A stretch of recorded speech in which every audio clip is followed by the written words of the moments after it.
You're listening to the Cantina Cast, your home for thought-provoking Star Wars talk. Join Albert and Jonesy in breaking down the latest news, trailers, movies, and of course, your favorite characters from a galaxy far, far away.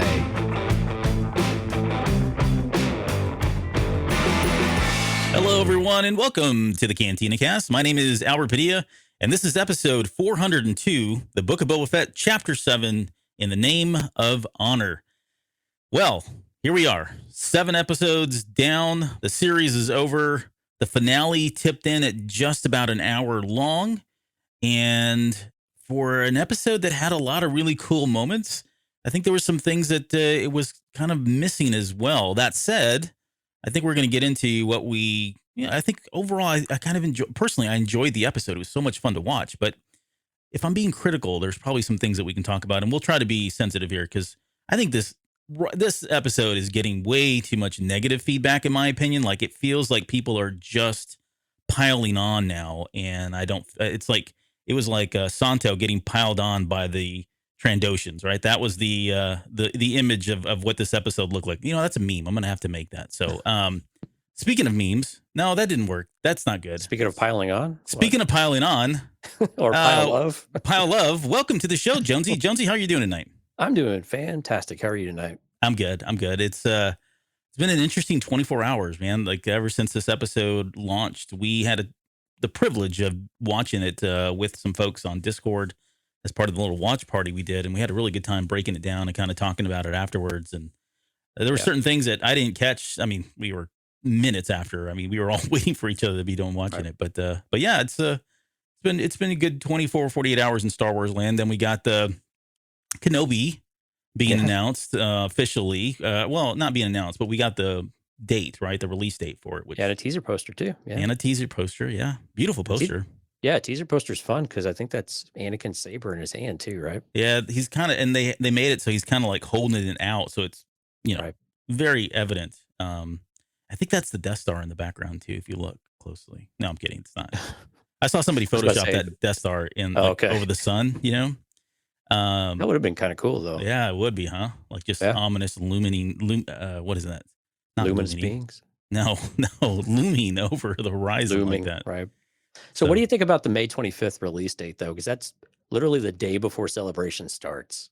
So I posted something on Twitter, and I realized after posting it probably came off as pretentious, and that's not what I meant, I promise. I was like, oh, poor me. Now I have to watch that as I'm flying out to go, to Celebration, boo-hoo-hoo, Crimea River.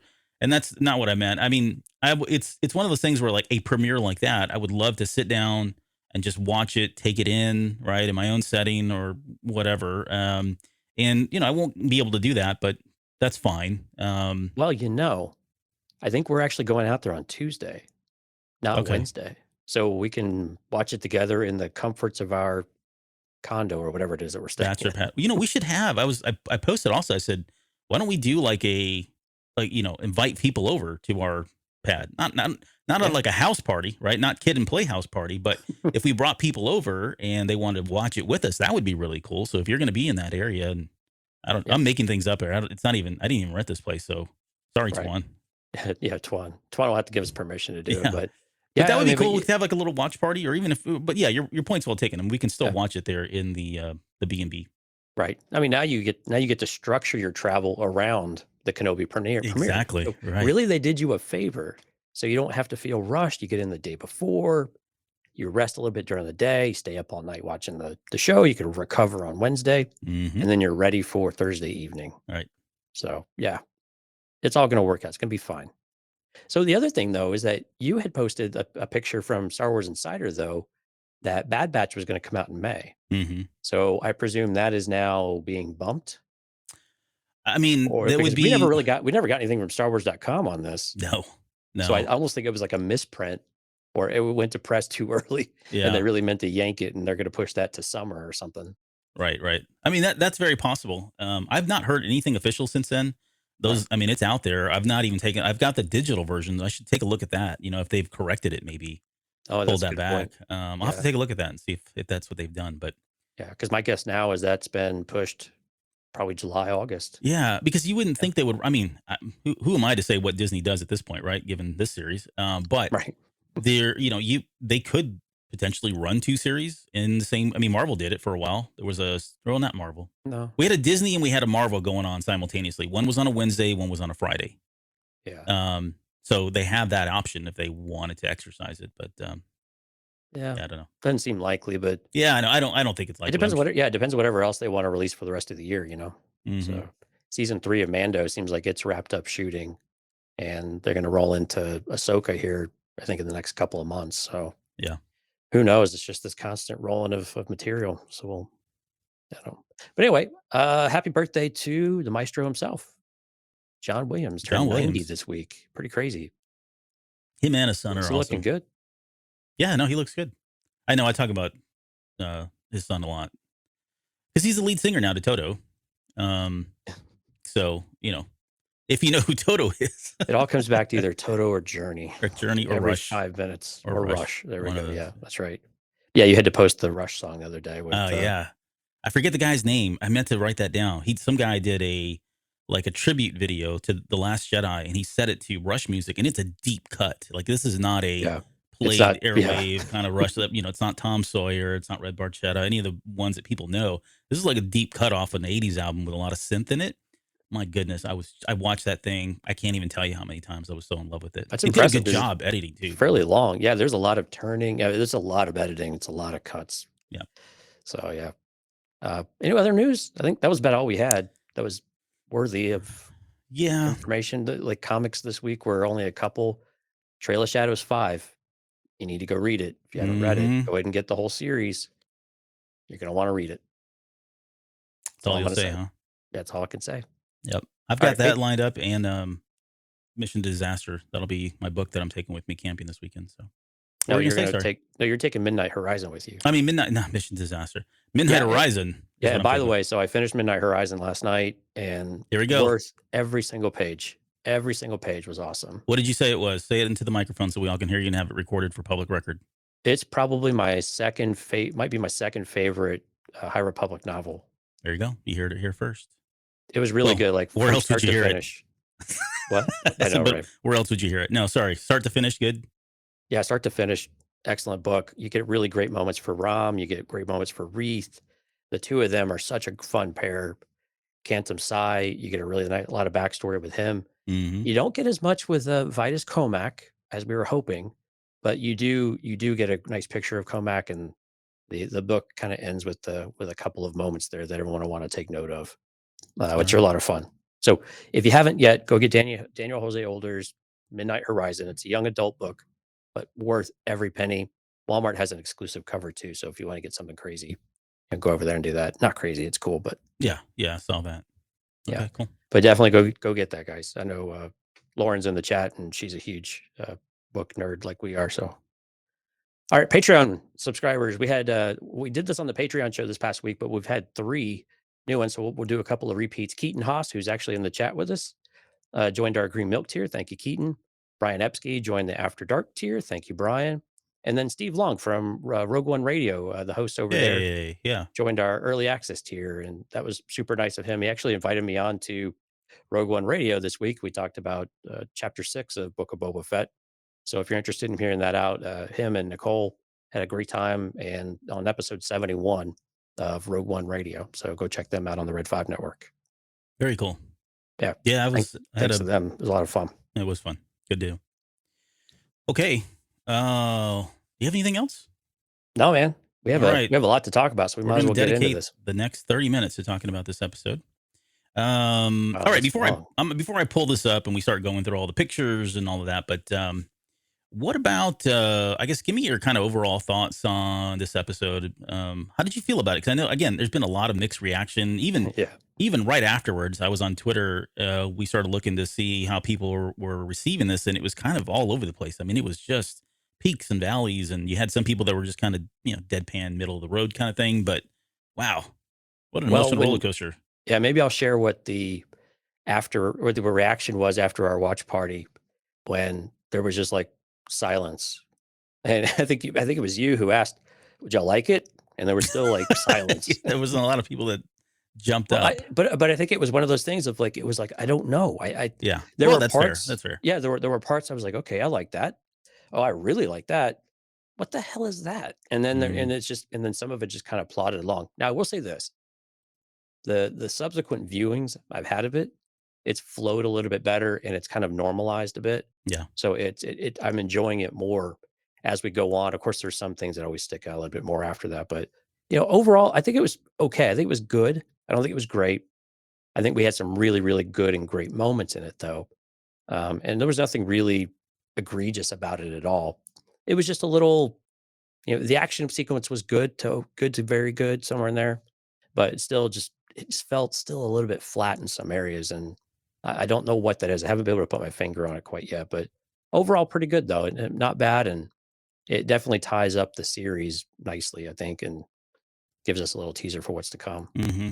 So how about you? What was your initial reaction and maybe what's your thoughts on it now? Well, I felt like I was a little too nice about it at first. Because I was yelling and cheering when Mando and Boba Fett are together. I was just geeking out about that. The Rancor. I mean, so I hate to keep going back to what I said in Twitter, but I had posted kind of my final thoughts, and I said that finale was predictable at times, chock full of tropes, and even questionable in its direction. But geez, it was a lot of fun to watch, and unapologetically Star Wars for me. I've kind of truly felt that way as I was watching. I was like, this feels like Star Wars, and whatever that feels like, and that can mean different things and be different things to a lot of different people. But what I kind of wrap that up with is saying that you got to love the things that you got and let go of the things that you didn't, right? And that kind of goes back to headcanon. A lot of people coming into this episode already had all this stuff figured out. They had already been given. I mean, we'd already been taken for a turn with with chapters 5 and 6 and having Luke and Grogu. There was all that kind of discourse about whether or not that was the right direction. But going into this episode, I mean, my goodness, could you have put any more pressure on these guys to deliver a finale after the last two episodes rarely had the main, titular character was completely absent of that. So there's just a lot of things that were kind of going against it, I think, in terms Right. of, this, how it was set up. But I think for me, as I've watched it more and more times, it's gotten better. So I actually really enjoyed the episode, I guess I would say now. If I was to put on my hat and start picking it apart, it's pretty easy to pick apart. Here's Sure. where, I mean no disrespect, because I'm going to say something that may be controversial, especially to folks that are kind of in their 30s right now. This is exactly how I felt when episode 1 came out. I went into that theater and had a freaking blast. Thought it was so fun. Came out of the theater, and as I was talking to other people that were in the audience, and then of course there was no internet back then, but as word started getting out, I started to realize, man, holy crap, a lot of people hated this thing, and they were nitpicking all the horrible decisions and choices, and this didn't make sense, and that didn't make sense, and why didn't they just do this, and why didn't they just do that? I mean, I felt like, what did I watch? Like, did I watch the same movie? Did I not? Was I going in with two rose-colored glasses kind of thing? It's that same feeling of watching this series, really, as it was for me going into episode 1, or even the prequels for that matter, until we got Revenge of the Sith, which was arguably much better. But going into each one of those movies, I kept coming out going, oh man, I love Star Wars. And everybody was like, well, this was stupid and that was dumb, and they should have done this and they should have done that, and this didn't make any sense. And it was like, okay, sorry, critics, aka my friends. Right. Sorry you didn't like it, but it's kind of Star Wars and it was fun. But anyways, that's what that's It's kind of always how I'm the feeling now. I it's don't know if always it's the a good headspace analogy. it's always the headspace you go into these types of things with too that determine how much you'll enjoy it, right? And I'm not saying you raise or lower your expectations. It's just, what do you go into it expecting out of it? Hmm. Of From a, how are you going to approach it, right? And I'm with you. If you approach it like, okay, I'm gonna enjoy it, I'm gonna have fun, and then we'll just kind of see where the chips fall, and then you can swing your opinion, one way or the other. But if maybe that is lowering your expectations, I don't know. But to Right. me, Yeah. it's just my expectations are centered, right? Of I want to enjoy it, but I'm not going to be blind about it, about what works and what doesn't. But I still want to go in there and enjoy it, Hmm. and not go in with the idea that I'm going to crap all over it if I don't like something about it. And we're kind of getting off on a negative start here, but I think overall, though, I'm with you. I saw a lot of negative reaction. think some of it's cooling down a little bit, and I I'm think so. thankful. I'm thankful for some of the other YouTubers, even the really big channels that are not Star Wars specific, but definitely do a lot of Star Wars, have been generally more positive, at least in the way that they approach it, with more of a fun aspect to it. Right. And they're at least sending kind of the right, I think, the message that's probably the right thing to do Yeah. in general, not just because this or they want to appease Disney or Lucasfilm, but just in general. Let's try to be fair about it. But why don't we start off with our good, bad, and the ugly? You want to kick us off? Yeah, we can do that. And yeah, I'll start with the good. So the good, first there was, and I think I've already kind of alluded to this, but there were just so many like cool moments. Now, cool moments don't equate to good story. I get that. But there really were so many things that I enjoyed just watching visually, right? Whether it Yeah. was Mando and Boba Fett fighting. We got to see, there was a cool shot in there where uh, Boba Fett kind of puts his knee up and fires that little knee rocket one way, but he's pointing his gun the other way. He looks like a jazz singer or jazz dancer when he does it. That was really cool. He got to use that thing twice. We got to see all their weapons, with the exception of the little cable thing, but they used pretty much everything. We used the rocket. We had the flamethrowers. Right. The wrist rockets were used. The dark saber came out. So, I mean, again, it was just like, if you're 11, 12 years old, I guarantee you this was the best Star Wars anything you've ever seen in your life, period, bar none. I truly believe that from the bottom of my heart. Did your kids? And Did your kids corroborate that? Yes. Every Okay. one of them is just, they're blown away by it. And I've got other friends as well, and we're kind of talking about it, and they're kind of lukewarm receptive to this as well, but said the same thing. This is their Star Wars. And you got to remember something else too. Sorry, I don't want to get on a soapbox here, but Mando is, we talk about generations of Star Wars, the original trilogy, the sequel trilogy. Then we had the prequel trilogy, sequel trilogy. And then there's still a group in there that really is kind of like, the sequel trilogy was out, but they were really young. And so it didn't really resonate with them. So this is their first entry. Mandalorian is their first entry, right? So you put Mando in this series, and you put him with Boba Fett, and you show him doing the stuff that he's doing. And it's like, that's their Star Wars. And, you include them in anything, and it's going to be the best Star Wars they've ever seen. So, right. All right. So, but yeah, so the point of that was, there's tons and tons of really cool moments in this. I love them all. To get more specific, I really enjoyed the Mando and Boba Fett. I enjoyed seeing the Rancor. I thought they did a really good job with the special effects and the animation of the Rancor. Yeah. And I wonder how much of that was, like, I really want to know how much of that was practical versus CGI, because some of it did look practical, like the puppeteering looked pretty cool. And I meant to see if they actually had that in the credits. Yeah, we know they actually have the face of the Rancor as a model. There was a behind the scenes picture, and you can see the head. Right. So we know there's at least many parts that are practical. Exactly. So those two were great. I enjoyed seeing Fennec Shan finally get to kill people at the very end. Like, she had been waiting this whole series to just let me kill somebody, and she got to kill 4 or 5 people in a span. Right. Well, she got to kill a lot more than that, but she's been waiting a whole 3 or 4 days to kill anybody. Yeah, right. Or 3 or 4 months. We don't know. Yeah. And I loved, there was a lot, again, lots and lots of callbacks to just about everything. The comics, Clone Wars, the prequel trilogies. There was some stuff in there that probably feeds into the sequel trilogies, Last Jedi specifically. We'll talk about the, what is it? The what were those droids called? Scorpionex. Yeah, the Scorpionex. I've got a book here that has them in there. So we'll talk about those in a little bit, but cool to see that them rehashing some of the conceptual art that was used for like episode 1. Yeah. But yeah, I mean, that's one of my goods. The other one, I'll just leave it there. I'll say this too.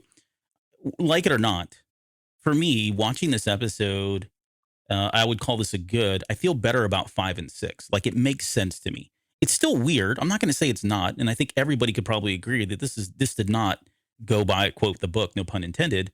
The formula was very different. And I think it's still throwing people off. I still see people talking about this. Like, why did they have to do this? It makes no sense. But I think if you look at now, like we said, if you look at all 7 chapters holistically, 5 and 6 make more sense. You may not like it, and I've got theories as to why it went that way. I think a lot of it has to do with Cara Dune and maybe the redirection they were going with Rangers of the New Republic. I think that threw some stuff off, and now I won't get into all that right now. But for me, at least 5 and 6 feels like they make more sense now, and why they had to be here, because he needed Mando. Right. So, Yeah. anyways, what about you? What do you got for the good? Yeah, I had a few here that were kind of off the top of my head. Boba versus Bane, both times. The dialogue we got, the all the history you could feel in those moments was spot on and exactly I think what we wanted. Maybe didn't get as deep as we would have preferred in a perfect world, but I think what we got was exactly what we were hoping for. That there was this tension between the two of them, and you could feel the history.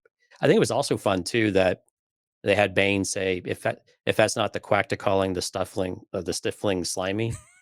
It's like a tongue tweezer. I don't know how or tongue teaser. I don't know how you do this because that was a callback to Mando season 2 when Boba said it to the night owls, Mm. which you can see where Boba learned it from, Oh, presumably. yeah. I didn't Another catch one, that, but yeah, I yeah, remember the terms, and I thought I know we've talked about this or it's come up, but it did not click for me that that was the case. yeah, Sorry. when he first walks in the bar with him, Yep. yeah. Yeah, because we even talked about it on the show. Like, what is he talking about? Right, yeah, but actually I wrote it down. Quackta calling the stifling slimy. And quackta and stifling are both capitalized. They're proper nouns or whatever. So Hmm. odd. Anyway, I had the Scorpionic down as well. Deep cut reference to Phantom Menace and what eventually became the Droidekas. And then I laughed a little bit. So when the Rancor was rampaging, you and I have played Galaxy of Heroes. I know some of our listeners have played Galaxy of Heroes, the little mobile game. There's a move when you go to the pit raid that he does called Crushing Claw, Oh where he yeah, like slams his hand slams his down claw and down. it can stun you. But he did it 2 or 3 times, I think, in there. And I just laughed every single time. I'm like, man, that's exactly from the video game, Crushing Claw. Yep. Yeah, he pounded that one pike like a nail right into soft wood. I mean, he just went straight Yep. into it. So Yeah. So I thought that was fun. It's kind of a moment where I just laughed. yeah. All right. The bad. Ooh, how do I don't want to be critical, but so I think But here we go anyway. But here we go. No, so here's what I would say. The Okay. bad for me is something that I think has been very consistently quote a bad when it comes to Rodriguez. And for the record, I said this when we were watching after the show, after the premiere, we were in Discord talking about with everybody. I said I'm like one of the biggest Robert Rodriguez fans ever. Like I absolutely love everything he's ever done. Anytime he does a TV show, movie, I go out of my way to watch it because I've just always enjoyed it. Plus, he's a fellow Austinite. That has something to do with it. Right. But there were certain things that I felt like were kind of misses here, and it's not so much in the direction. Maybe it is, maybe it isn't. Some of it could be chalked up to editing. But some of the stuff I felt like really worked well, and some of it didn't. So I feel like it was just maybe the inconsistency that I think I was seeing with some of the directional calls that were made for this episode in particular. Um, that said, I've also I forgot that I didn't even cover it in my good. The good was the same thing. There were some really great shots in here. There were some great Right. moments. When he kills Cad Bane, assuming he's dead. When he kills Cad Bane, there's a moment there where we get those several like flashes of Boba Fett from different angles on his face, right? That's not Star Wars. Right? You can't think of any it's never been done really in the movies or and all that. And that kind of goes back to that whole thing about, hey, these new creatives are redefining Star Wars. But that was a really powerful moment for me. I felt like that was really great. Some of the shots and some of the lens flares, believe it or not, worked really well for me, especially when they were up on Cad Bane's face and they were kind of panning off to the left and you get that sun flare that was blazing on you. I mean, there was really good stuff in there like that I think really worked well. Another example is when Boba Fett and Mando get shot in the back and they both turn around and they shoot that one pike that's up on top and they just keep shooting him as he goes down. That's like straight out of I'm going to give you one more. I know you shouldn't have asked me this question.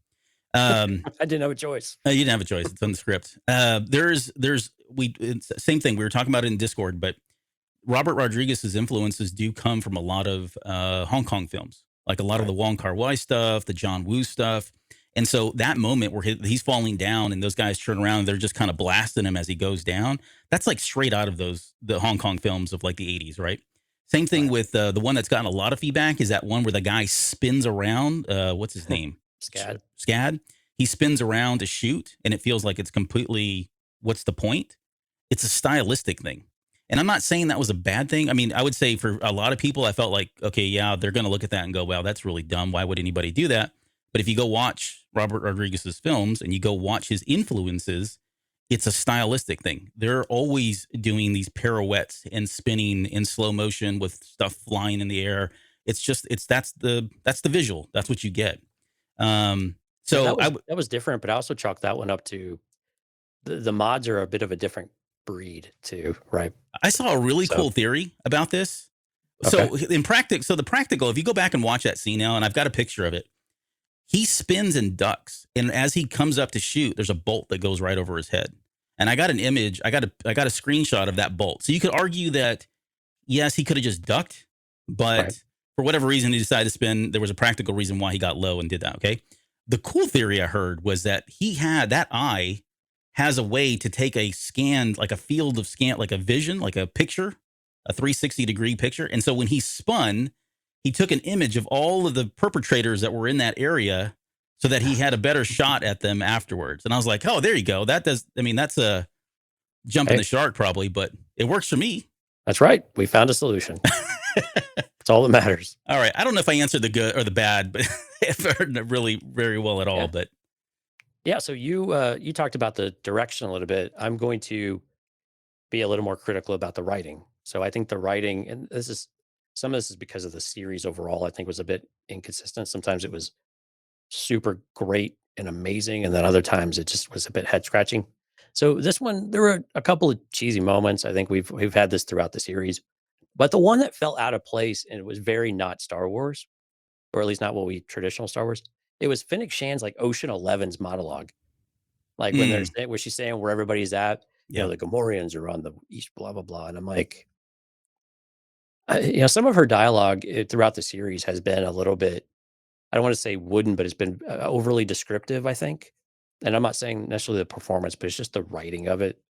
And it's just been very descriptive and very somewhat obvious, and sometimes regurgitating some of the same information. So some of the writing was a bit weak for me in places. And Robert Rodriguez has caught the brunt of most of the criticism for people who don't like the episode. But I think direction and writing go hand in hand, right? And so if you have to, it's the creative team that kind of put these things out there, and they're all kind of married one way or the other.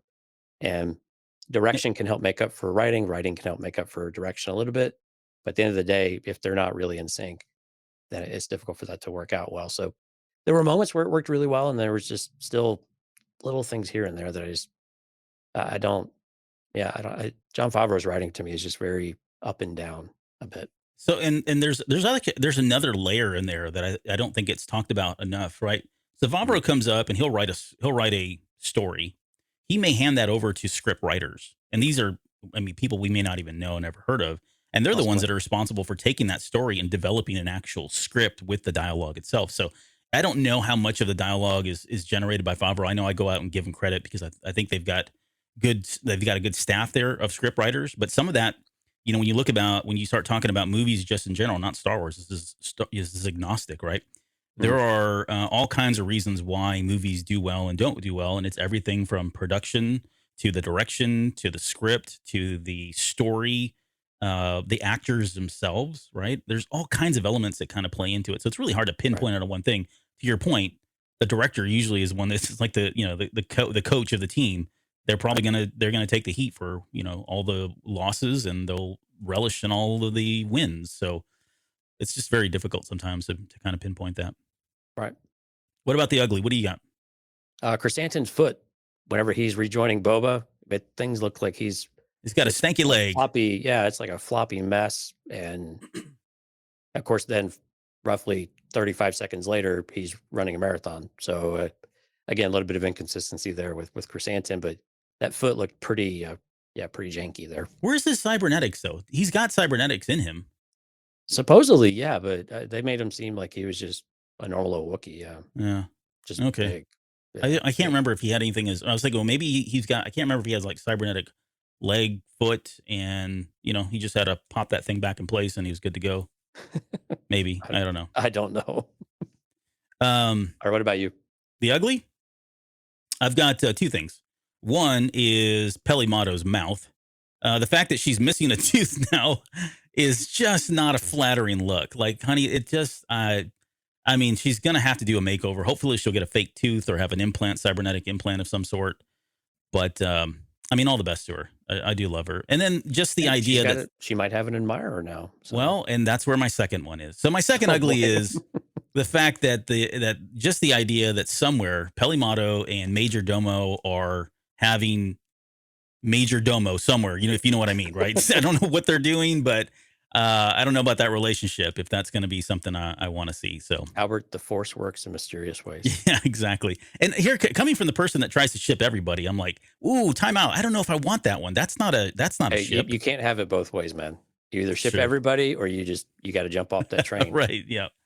Get off the train. So yeah, those are my two uglies. Ugh.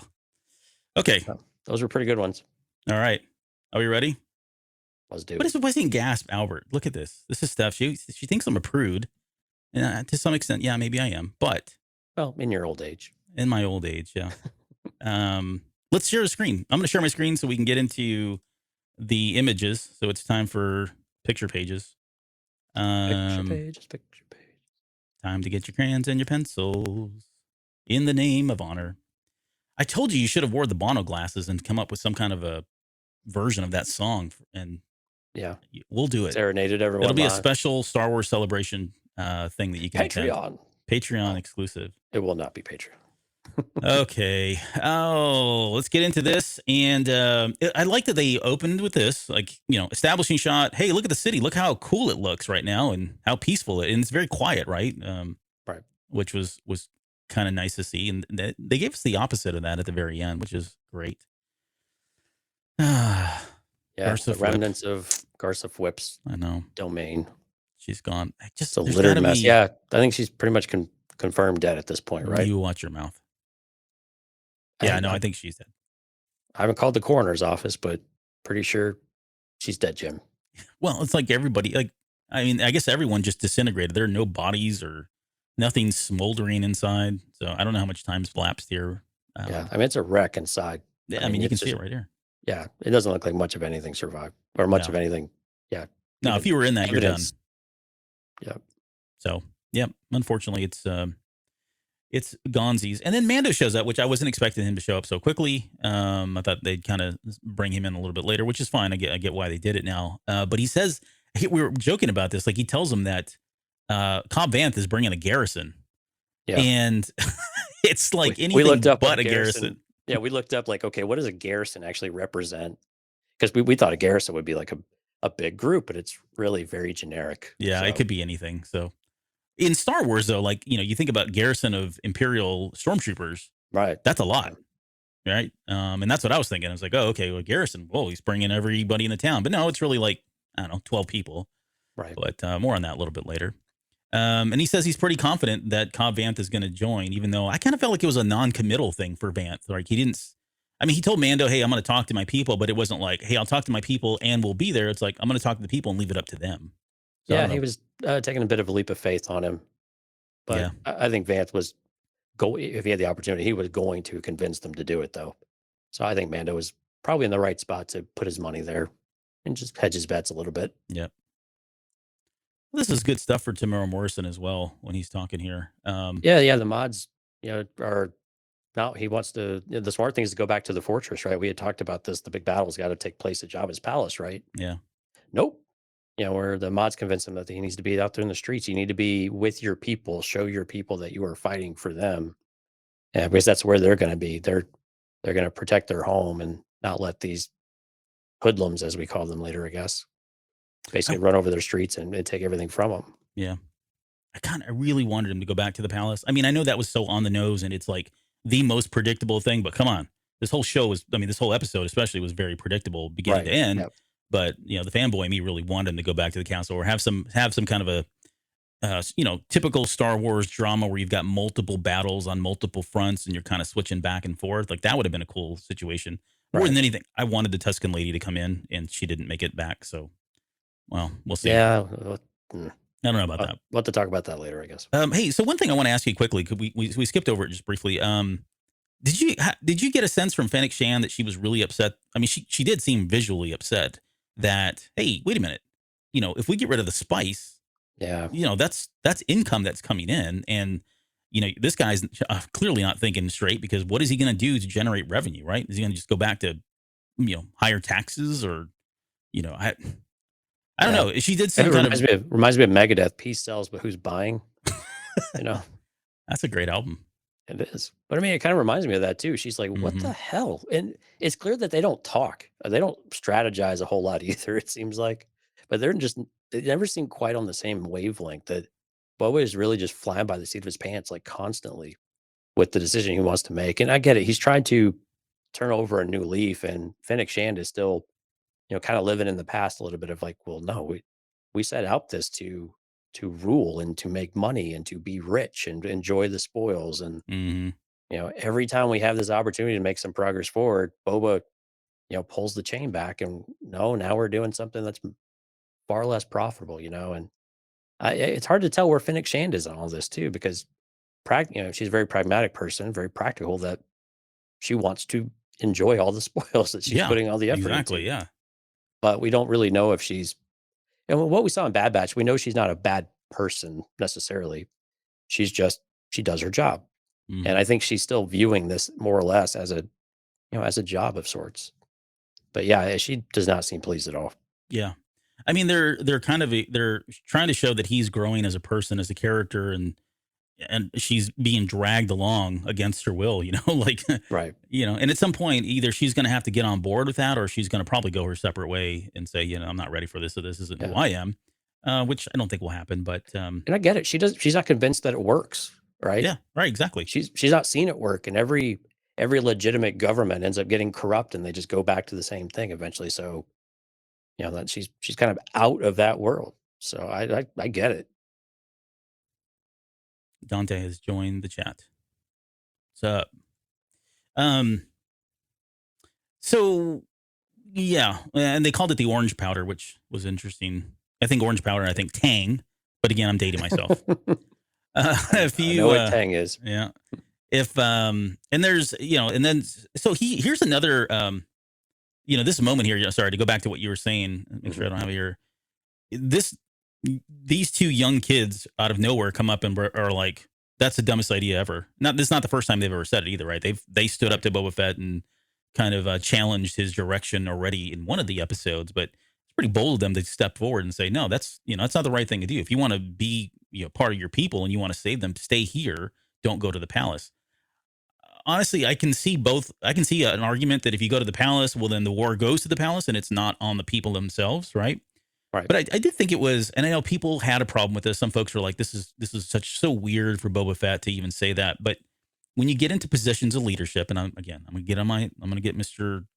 Business here, right? But when you get in positions of leadership, that's a big step for him, and I would even argue that's probably too big of a step. I don't think it was the wrong thing to do, but he is empowering those people. Like this goes a long way with building morale for his team by acknowledging that their input is valid, that it could probably go both ways, but he needs them on his side. So that's where he's going to make that claim. That's where he's decided to go ahead and stay. And he says, "Okay, that's it. We'll stay. They need protection. We'll stay."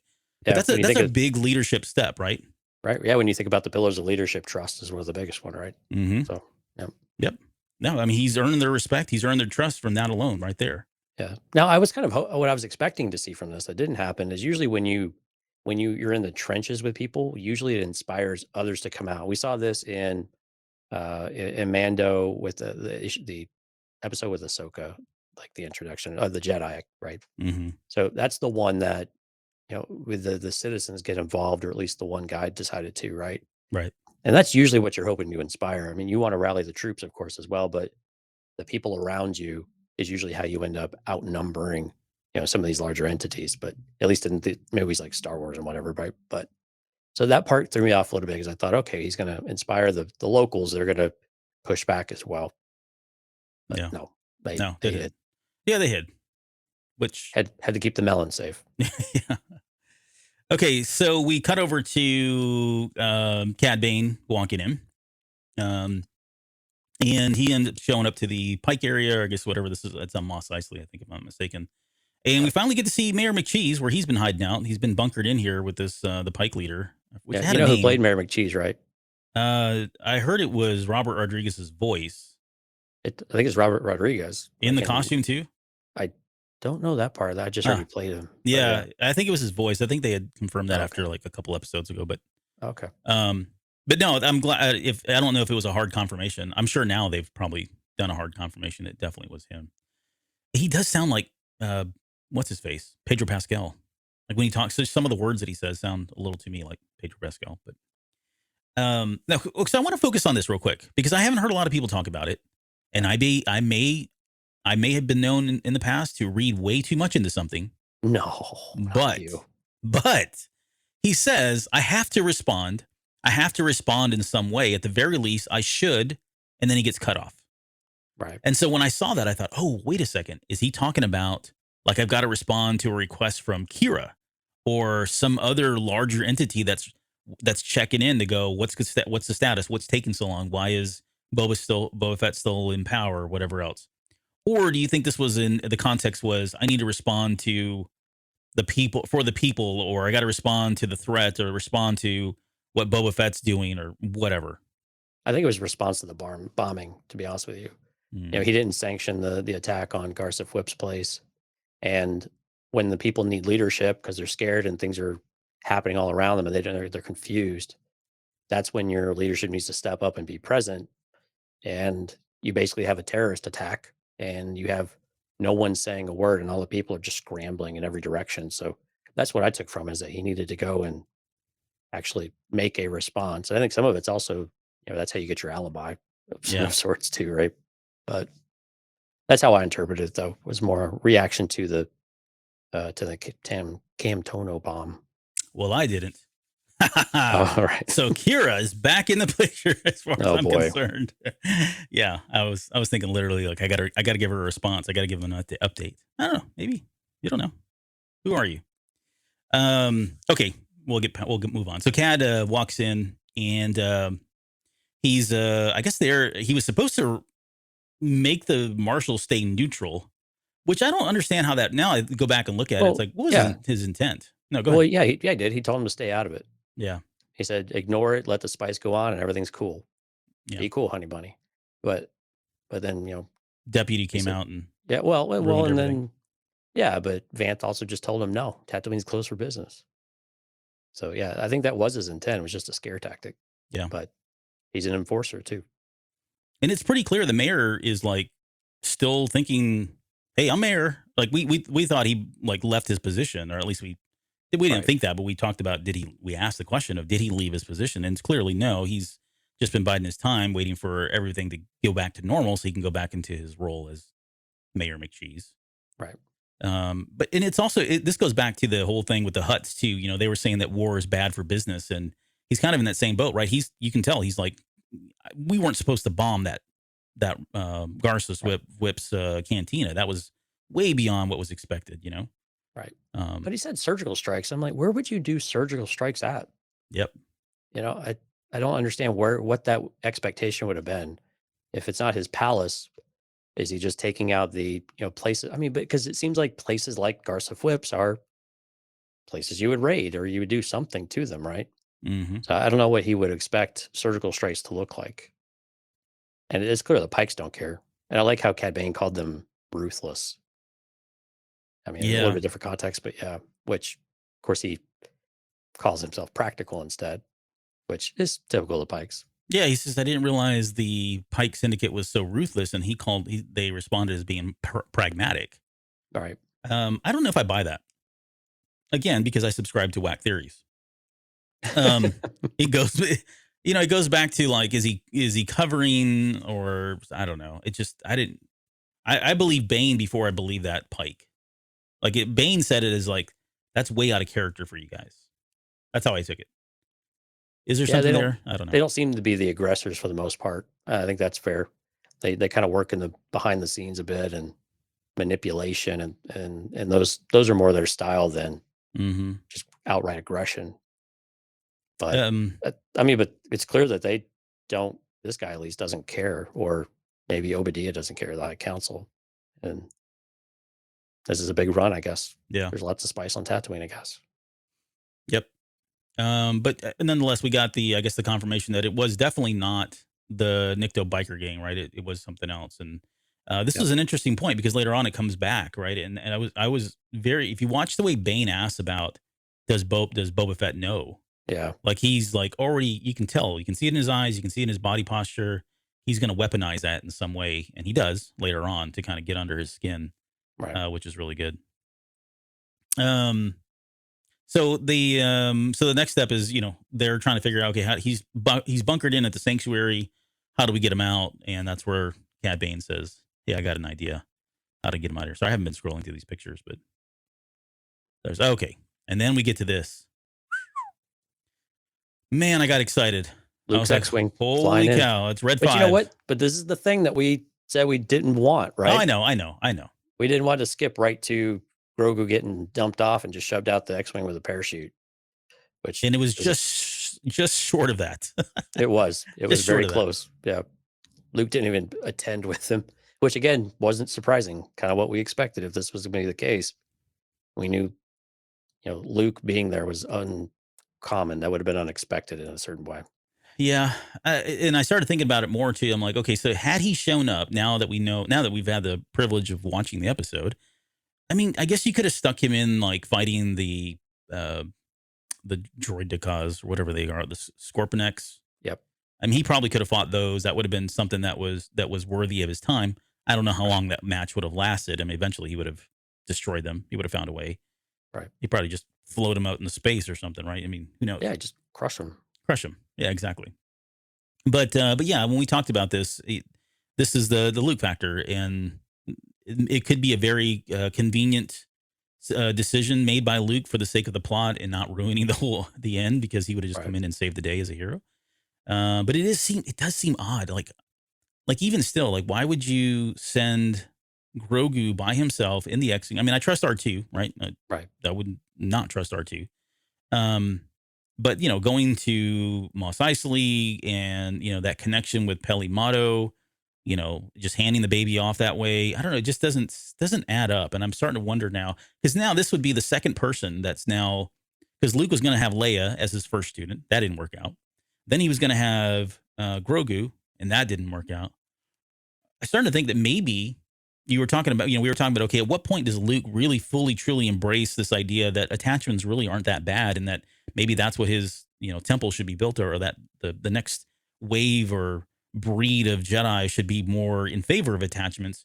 And maybe he's starting to get a bad taste of like, okay, I've had two people now that I thought were going to be like my first students, and they both left because of attachment reasons, right?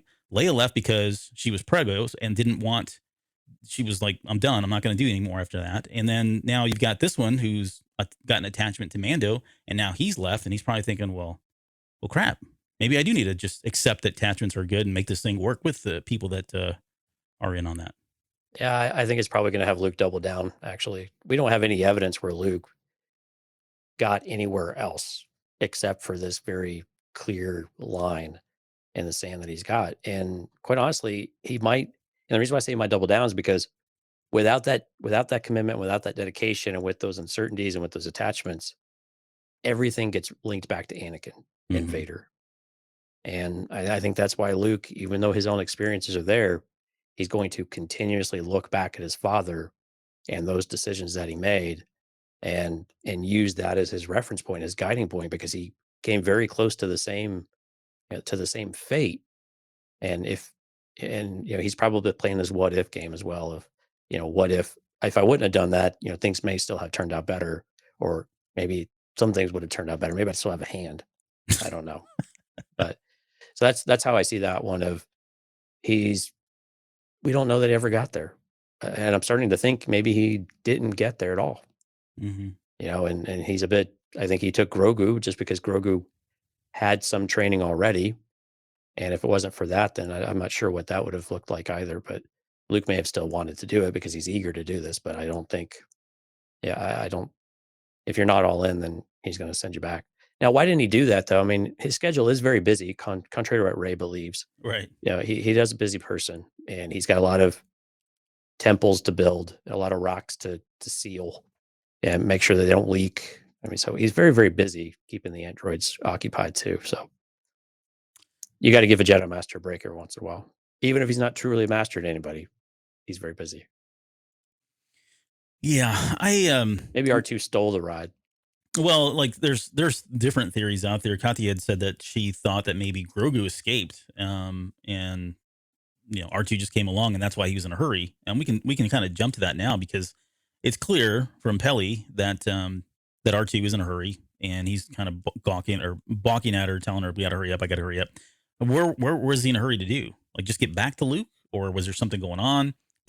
What if R2 like what if R2 gave him the chainmail or said, "Hey, you need to go do this, and I'm going to take you back against Luke's will"?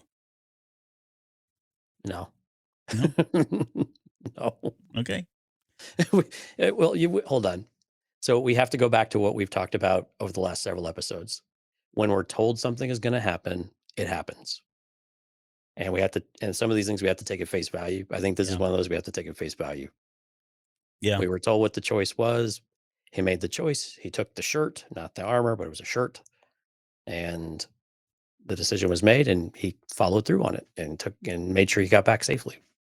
So to me, that's just one of the times where we've talked about it so many times over the last almost 8 weeks now, Right. where when they tell us something they're going to do it, they typically do it. They don't really pull any fast ones on you. Yeah, I'm with you. I mean, I think the simplest answer is the most obvious. Yeah, Meaning sometimes, yeah. Grogu picked the shirt. Luke said, "Cool. If that's your choice, I can't be involved anymore." R2, you're the Uber driver. Head out there, drop the kid off, and let's get on with this. Yeah, now the parallels are interesting though. If you think about how the armor turned her back on Din Djarin, Mm-hmm. did Luke do something approaching the same thing with Mm. Grogu? We'd like to think that answer is no. He probably made sure it was a warm send off, best of luck to you, type of thing. A nice handshake or something, maybe a frog to go. Yeah. But the parallels are there, like that you can't help but have the image of how the armorer treated Din when he broke his vow, and how Luke may have responded in this case with Grogu choosing a different path. No, I mean, yeah. Granted, it's not the same thing, but Ahsoka was pretty much they were ready to imprison her and do all those horrible things until they found out they had the wrong person. So Right. And yeah. it's very clear Grogu does not have a lightsaber on him. By the Right. way. Yeah, So, I know. I was expecting, I was waiting, I was hoping at some point he was just going to pull up his shirt and pull it out Yoda style and ignite it, but no, he doesn't have it. I love this picture right here. Look at how that's happy cute. he is. Also, if you listen closely, he says hello. I guarantee you he says hello right here. Hmm. It's like, I wonder if that's going to be his first word. So you can play back. Tell me I'm wrong, but listen closely. Yeah, the subtitles didn't say that at all. No, But yeah, yeah. But he says something very similar to hello when she says, "Hey, bright eyes" or whatever. right. I did like the dig on the name when R2 Yeah. tells her her name is Grogu. That's terrible. Yeah, exactly. That's a terrible name. If anything, Pelimoto just lays it out there like it is. There's no grace. Yep. Cool shot of R2D2 about to head out, and then they finally feed the baby some worms, which he seemed pretty happy to eat too. So Yep. So I don't know if he. I don't want to put you on the spot. So what about R2? Why do you think he's in a hurry? Just they're just busy, or do you think there's anything more to that? Yeah, my guess is he's just trying to get back. I mean, again, we don't know what that's Luke's form of transportation, we presume as well, right? And if they're out there searching or needed to go around hunting outside of whatever planet they're on, it seems to make sense that needs to happen. Now, Mm-hmm. Luke could have just done it his damn self, and he wouldn't have to be in such a hurry. Yeah. But I mean, he could have dropped the kid man. off and said, "Hey, this is not my fight. This is not my battle. These are warlords. I mean, this is not even Right. I mean, yeah, there are people that are at risk because of the spice and the war that's inevitable, but I don't have time for this." And presumably Luke doesn't really know any of that's going on. I mean, Ahsoka doesn't know any of that's going on, so he wouldn't have really any context for it anyway. But yeah, I mean, presumably they just got places to go, people to see, leads to chase. And again, we know that Luke at least was hunting for some artifacts, so he's built the temple, and now he might resume some of that search. Yeah. Here's where we give the update. This is the Ocean's 11 scene that you'd mentioned or referenced earlier, where she starts getting into a lot of dialogue here and kind of giving us the whole exposition of what's happened. And the way it breaks down is, okay, we've got the Gamorrean guards are at the spaceport. They're going to give us a heads up if and when more Pykes show up. Bebop and Rocksteady. And then you've got Black K here, who is, of all places, they stuck him in the Trandoshan area. Like, Right. why didn't they put him at the airport? Like, that's just cruel that they would stick him there. I mean, I guess if you're going to have Trandoshans rioting or something going on in that Trandoshan area, you probably want your big bad there. But that was, I mean, he's talk about a target the entire time just walking in those streets. And then you had Drash and Scad and the mods over in the Aqualish quarter. Right. The bikes still weren't working for me. Too slow, just too slow. I don't understand what. Oh, you mean the way that they're operating? Yeah. Okay. I mean, visually, I'm so over that, and it's fine. Okay, I really have a good. problem with it. Just the slowness though. They don't come in very fast, and I don't know. It's weird. Okay, so and that's really it. I mean, they're all kind of just staging. They're all staged. They're all ready to go, and No one's everybody's on gonna high sneak up alert. on us. Yeah, no one's gonna sneak up on us except for Cad this Bane. guy. You should see it on her face too when they say that. She's got this look of like, son of a gun, like somebody dropped the ball here. Well, it's Cad Bane. I mean, this is what he does. Yeah. Well, who was watching this area? Well, right. Them Well, from in the apparently, sanctuary? apparently 88 was. But Right. 88 and Major Domo. That one's out of order. That's weird. Sorry about that. So yeah, let me see where we go back here. So Cad Bane finally shows up, and he's just sitting here antagonizing him, provoking him, trying to get him to bite and give in to, the angry Boba Fett that we know, the child, the killer, the bounty hunter. He's trying to talk to that person, and I think he gets pretty close to it until Fennec Shan steps in and says, "Look, you're emotional. You need to step away from this. We're going to do this on our terms. This is his terms. There's no way you're going to win that fight." Which comes up again a little bit later. But what do you think about this whole little exchange here? again, this is one of my favorite things about the episode. This and both times when they meet, and again, poking and prodding, and then also using the Pike information to try to again pull it out of him. Just like your Tuscan family, right? Mm-hmm. And you could tell it instantly. And Cad knows Boba so well that pushing the buttons is easy to do. And Boba's trying to be cool, but he had the one button to push that was guaranteed to get a reaction from him. And Bane's like, yeah, let's do it. Let's just do it right here and right now, and get it over with. And clearly very confident that Boba doesn't stand a chance against him, which I think in a gunfight he's absolutely true. Or absolutely right. Yeah. And he also he tells it like he invokes a few things like you mentioned. He brings up his dad at some point in their conversations. I don't know if it's here a little bit later. I think as it in is. in the last one. In the last fight, right? That whole, I mean, he tells them that, hey, your family was killed and they were, by the speed gang, but that wasn't really who did it. Right. So that was a big thing for him. And I wonder how we talked about it, I think in the last episode, but how Bane knows as much as he does. Maybe he's just that good. Right. But yeah, having that inside information about his family and who they were, the Tuscans, and then now that they've been killed, was pretty powerful, I think, for him. I mean, that is a good question. He does know a little bit more than what the Pikes are telling him. So but again, I think him and Fennec's the same way. Yeah. You go to every situation with as much information as you can gather. Mm-hmm. Now, how he would have got that is unclear, but he's got his sources, right? I'm sure. But the Pikes also knew that too, right? Didn't they? Well, they knew something of it. I think they knew he was. Oh, they knew it because he was living there. Yeah. There's a good line in here that I felt was kind of, I wouldn't say meta, but it was very, I don't know what the word would be, but that line of you're getting soft in your old age. Right. It's like Bane was speaking as the voice of so many people that have said, this is a different character. This is not my Boba Fett. And his response is, we all do. As someone who's getting older, I felt like that was like the best way to answer that. Right. And I won't get into again, because I can get very pretentious about this and start getting on a soapbox and talking about this, but we all do kind of get a little softer as we get older, and there's nothing wrong with that. It's something that comes with age and wisdom and all that. But anyways, right. I thought it was a good response. I know a lot of people didn't like it, but well, again, it shows what he's trying to.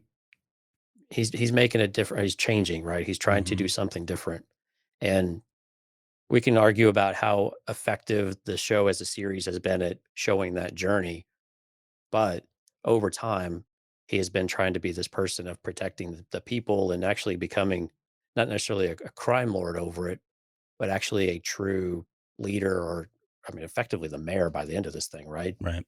And so, just someone who can protect it and that they can look up to, and not necessarily have the crime aspect of it lingering over with fear and everything else. Again, rule with respect was the whole premise in the first place, right? Yep.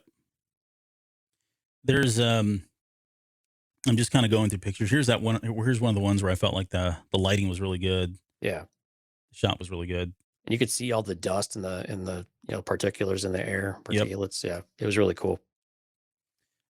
He says he's got his back snipers. There's Fennec Shan and Mando both show up. I think they could have taken him. Sorry, I was supposed to scroll through this and didn't, but some flashbacks here. And finally, this is where Fennec steps in, tells him he's emotional, needs to step down. He puts his hand on his was it a 8? What is his blaster? ER I can't remember. 33, something like that. Yeah, he kind of at that point just walks off very slowly, I might add. Yeah, doesn't take his eyes off him either. Nope, doesn't take his eyes off him, which is cool. I want to know what Boba Fett's like pulse rate was during this moment. Oh, I bet he was hot. Yeah. And then and there were moments here where like I felt like the Major Domo had some really good lines, dialogue. This was one of them where he came in, was talking about he was kissing his butt for doing a great job, and he responds back, "I wonder how much he would pay for the Twi'lek." And he's like, "Understood. Many pardons. I should have never interjected." Right. That whole bit was just good stuff from this guy. I really liked him in this episode quite a bit. And then we get the big turn, which I think was kind of predictable, but whatever. All the townspeople start turning, so there's the Aqualish. They turn on the mod squad here. The gunfight goes down. Okay, so this guy, I've already named him. I never realized. Look at his sideburns. He's got like robotic sideburns, and so I called him Sideburns, but like cyber, like CYD, right. Sideburns. Get it? Yeah. But yeah, we lost him. We didn't really get to know him very much. But a couple of them did die in this scene. Like a couple of them got shot here. Yeah, I think one guy actually. Yeah, so the guy, I think straight back on the left behind Scad there. This guy? Oh, this guy. Pretty sure he dies twice. Oh yeah. I think he dies here, and then he dies later on in front of the sanctuary. It's probably a flesh wound at first. Yeah. Then.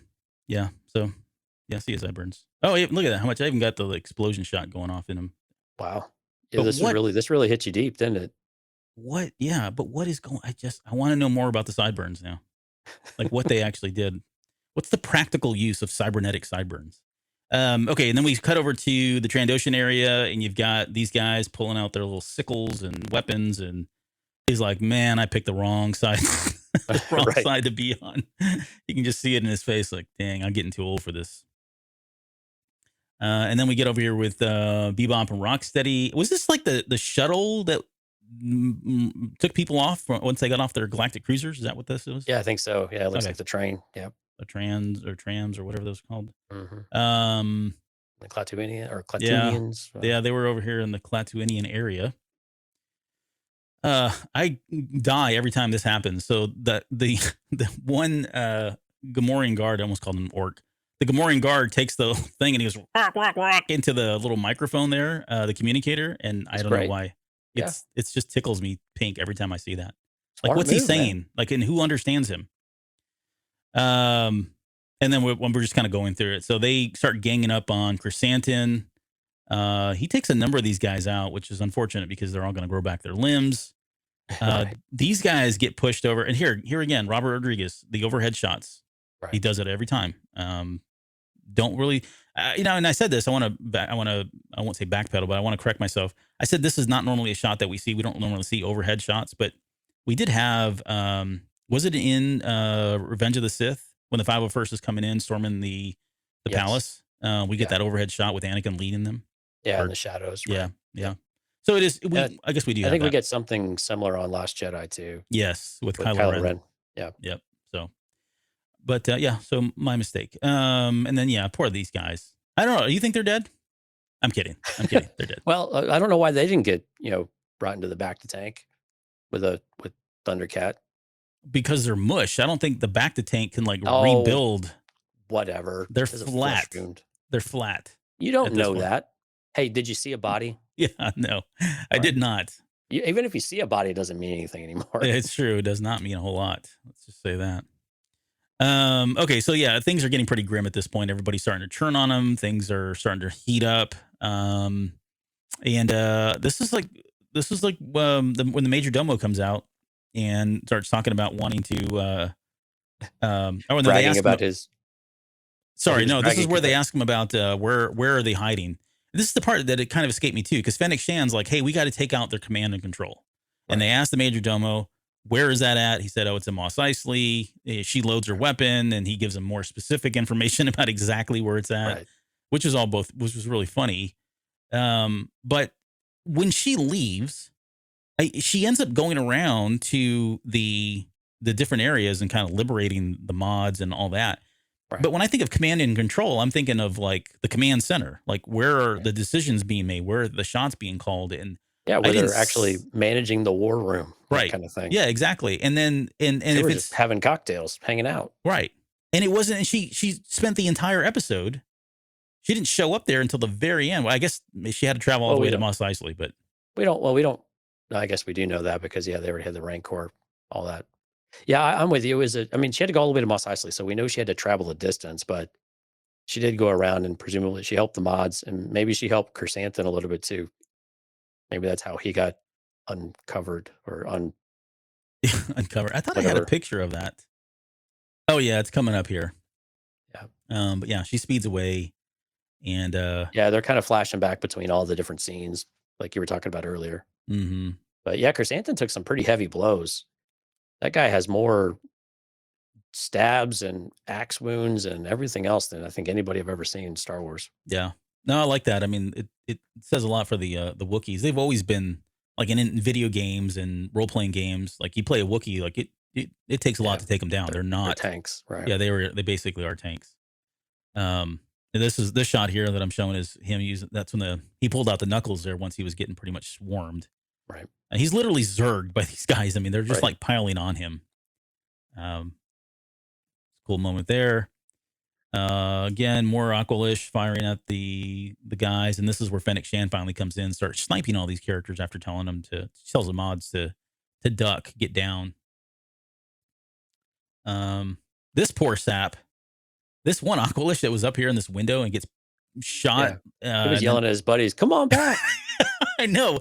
I laugh at this shot, and then you can tell like it's a really cool like effect. It's definitely a kind of a mannequin or whatever. Right. That falls it, but it's a really neat shot. I really enjoyed it. But yeah, he is like, hey, where y'all going? We're winning here. Right. What did you think about this flip? I know Tawan saw in the live chat. I don't know if he was or if he made it, but I think he was like, he didn't like the fact that Fennec did this like show off kind of showboating flip and lands. Do you have a problem with that? Well, I mean, someone's got to do a superhero landing at some point, right? Ooh, what do you got to say about that, Tawan? Yeah. No, I'm kidding. I'm just trying to instigate something here. Yeah, I don't care. It's a flip. It's a flip. And then this moment here. Drash, getting all sentimental. Yeah, she said thank you. And she says, respect or manners. That's what it was. And she like that. Yep. She pulls her helmet down so she can see her eyes. Am I shipping these guys, or do you think she is I don't know, Drash has a lingering look. Yeah, well, and I thought the lingering look, I was like, okay, does she have like a love interest, or is it more of a admiration? Yeah, like, man, when I grow up, I want to be like her. Like that's somebody I want to be like a role model for. I want to be like Fennec Shan, so let's go with that. I mean, who wouldn't want to have those kind of skills? Yeah. I want to be able to flip off things and piss Twan off. It's going to be great. He says it wasn't that. It was the spinning around and the shooting that they did when they were with Chrysanthemum. I'll still do it anyway. Somebody had a problem. It might have been Cole. It might have been Cole Bayless who had a problem with that. I was just poking fun at you guys. Okay, so, and here's like tactically, these Pykes roll in now because they're going to, it's time to overwhelm. Yeah. Start overwhelming the sanctuary. But like the tactics of this, they like leisurely stroll in. There's no like, when you see, I don't know, armies walking in or what are they called? Not the not the FBI. What are they called? FBI SWAT team. Yeah, the SWAT team. Thank you. SWAT team comes in. They're like getting behind things, giving hand signals, go, quiet. No, these guys are just kind of strolling in on a Sunday afternoon. We're here to, kick your butt. Right. There's only 2 of them. How hard could it be, right? Yeah. This whole dialogue here too, I thought was really great. What did you think about that? So they have the exchange. They go back and forth about, Boba's like, okay, look, dude, this is way more than you I did not think this was going to happen. Totally cool if you want to just go. I wouldn't, no shame. And Mando's like, no, I'm not leaving you. This is part of what we're going to do. This is the way, right? He even says, then I'm going to die with you. This is going to be our last stand. And he doesn't, you think about it, like Mando, talk about honor. He doesn't know, he hasn't really spent, excuse me, that much time with Boba Fett. But yet he is committed to the cause, right? He's committed to the honor itself. And I know this has got to be blowing Boba Fett's mind, because if you think about his character, honor is not something I would ever associate with Boba Fett, right? From his character in the Clone Wars. But I thought it was really good stuff. Yeah, again, but this is what, Boba didn't leave Mando when they took Grogu, though, right? When the Dark Troopers took Grogu. Yeah, and so the job wasn't done. So he's going to stay until the job is done. And when that debt is settled, and Din's doing the same thing. It's like, I said I would be here. I'm going to be here. Now, I thought what was interesting, though, is when he said, it's part of the creed. It's my vow, right? And Boba asked him if he really believed in that mumbo jumbo. And of course, Mando said yes. But what was really interesting, though, and he says, okay, we'll die in the name of honor. And when Din says this is the way, like Boba, like I was wondering how Boba would interpret that and what that feeling was for him, because we see him kind of nod a couple of times. We know Boba likes to nod, though, including to great music on Tatooine. All right. So, and when he's riding banthas, but I was wondering what was going through his head, like if he had a change of heart, or at least a change of perspective around the Mandalorian creed, or at least the way that Din Djarin is, at least exemplifies the creed. Did you find anything there that was maybe more than just, okay, then great, thanks, let's go do this? Or was it something more than that? No, but yes, I think it was more than that. But this is me now. Again, I'm still trying to will this storyline into my headcanon theories, right? And if you're going to get there, then yeah, I think Boba Fett has to go through some kind of a. Exactly. He's got to step up. He's going to have to buy into it in some way. He doesn't have to fully adopt all of that. But I think this is one of those moments. I think when he sees somebody like Mando, right, he may have a bad taste in his mouth about what Mandalorians are, especially with the run-in that he had with the Night Owls is probably what he expects every time he runs into Mandalorians, right? Right. He's probably tired of that. And he probably wears the Mandalorian emblem just to spite them for no other reason, if that. But then you got somebody like him who's completely different, who, respects honor, is committed, is a man of his word or person of their word, and is trying to do and be someone different. Yeah.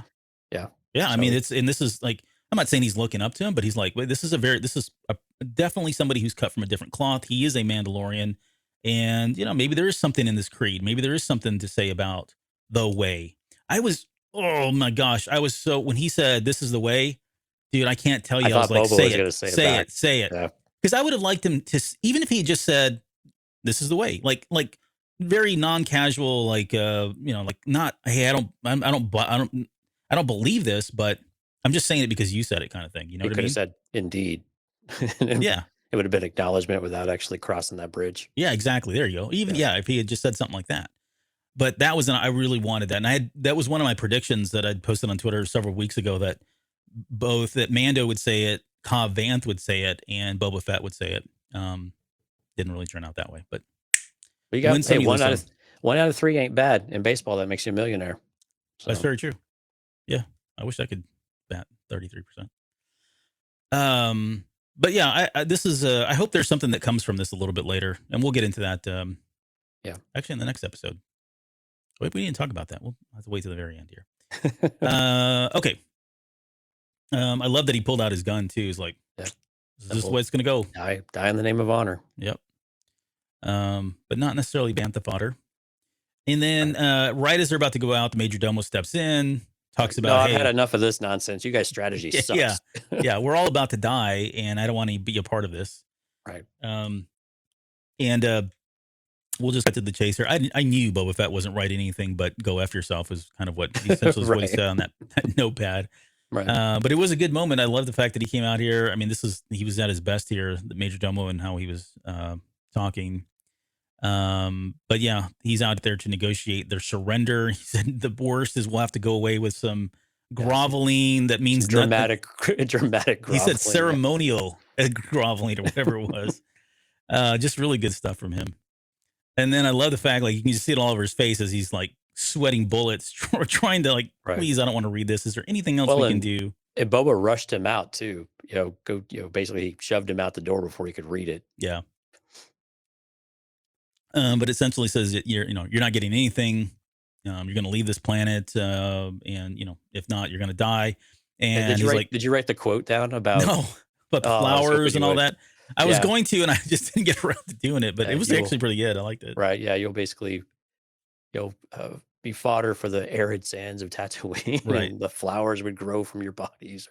Yeah. You're basically going to be compost or fertilizer. Right. Yeah. And then, and then he ends with his words, like, this is, I'm not the person there. And then we get the death from above, which again, we're going to get right into the moment I had. That was like one of my favorite parts. DFA Battlefront, right out of it. Yeah, and every like, even like in SWTOR, if you play a bounty hunter, there is a move called Death from Above, and they jump into the air and they kind of do a thing where they shoot down at people. But yeah, my goodness, this is just so much fun to watch. I'm glad. Go back to that screenshot you just passed, because that reminds me of Return of the Jedi right there. Like, yeah, the same. Yeah, exactly. Only he's actually flying and not just being like, you don't see him like on a tow cable being dragged across the screen as in Jedi. Right. Sorry, my mouth is getting dry. I had to take a drink of water. I'll have to edit that out later. Yeah, and so this is, I don't know, what'd you think about this battle? I mean, I've kind of talked about it enough. I've got some other things, but what'd you like? I liked it. I mean, it was great to see the Mandalorians like using all the tools of their trade. And actually, I was surprised when they came down. I mean, I guess you're not going to have a whole lot of fuel to be able to use the rocket packs, but I thought it was great though. Just using it to their advantage. They used it as a distraction and it came out. And then, like you said earlier, we get to use all the different weapons, the knee rockets, whistling birds, everything. So, things started going pretty crazy, and the Pykes all of a sudden get a real fight on their hands. But again, this is where you just get wave after wave after wave, and they know this is a losing fight. Yeah. I mean, they certainly took down a lot of these guys. Yeah. I mean, they started taking a beating though, too. Again, they don't get harmed enough, but you could definitely tell that even though they're absorbing the damage, you could tell it takes a toll on them after a while. Yeah. Sorry, there was a question here. Keaton says, does he get a compliment twice on his head tails? No, he gets called a tailhead, which is an insult. Yeah, one's an insult, one was a compliment. Pelly's was a compliment. Ugh, but we've already talked about that. Yep. Yeah, great shots like this, back to back, right? Invokes like, I mean, you name a number of characters in Star Wars where they're fighting together, Kenobi and Anakin, or Kanan and Ezra. Lots and lots of characters. Again, cool lens flare stuff. I think he does a good job with lens flares. Like, it's not in your face, but when you see it, it's there. And a lot of sweeping shots as they were, coming around. You had talked about how they're kind of rotating around, and they've got the camera rotating around as well. Yeah.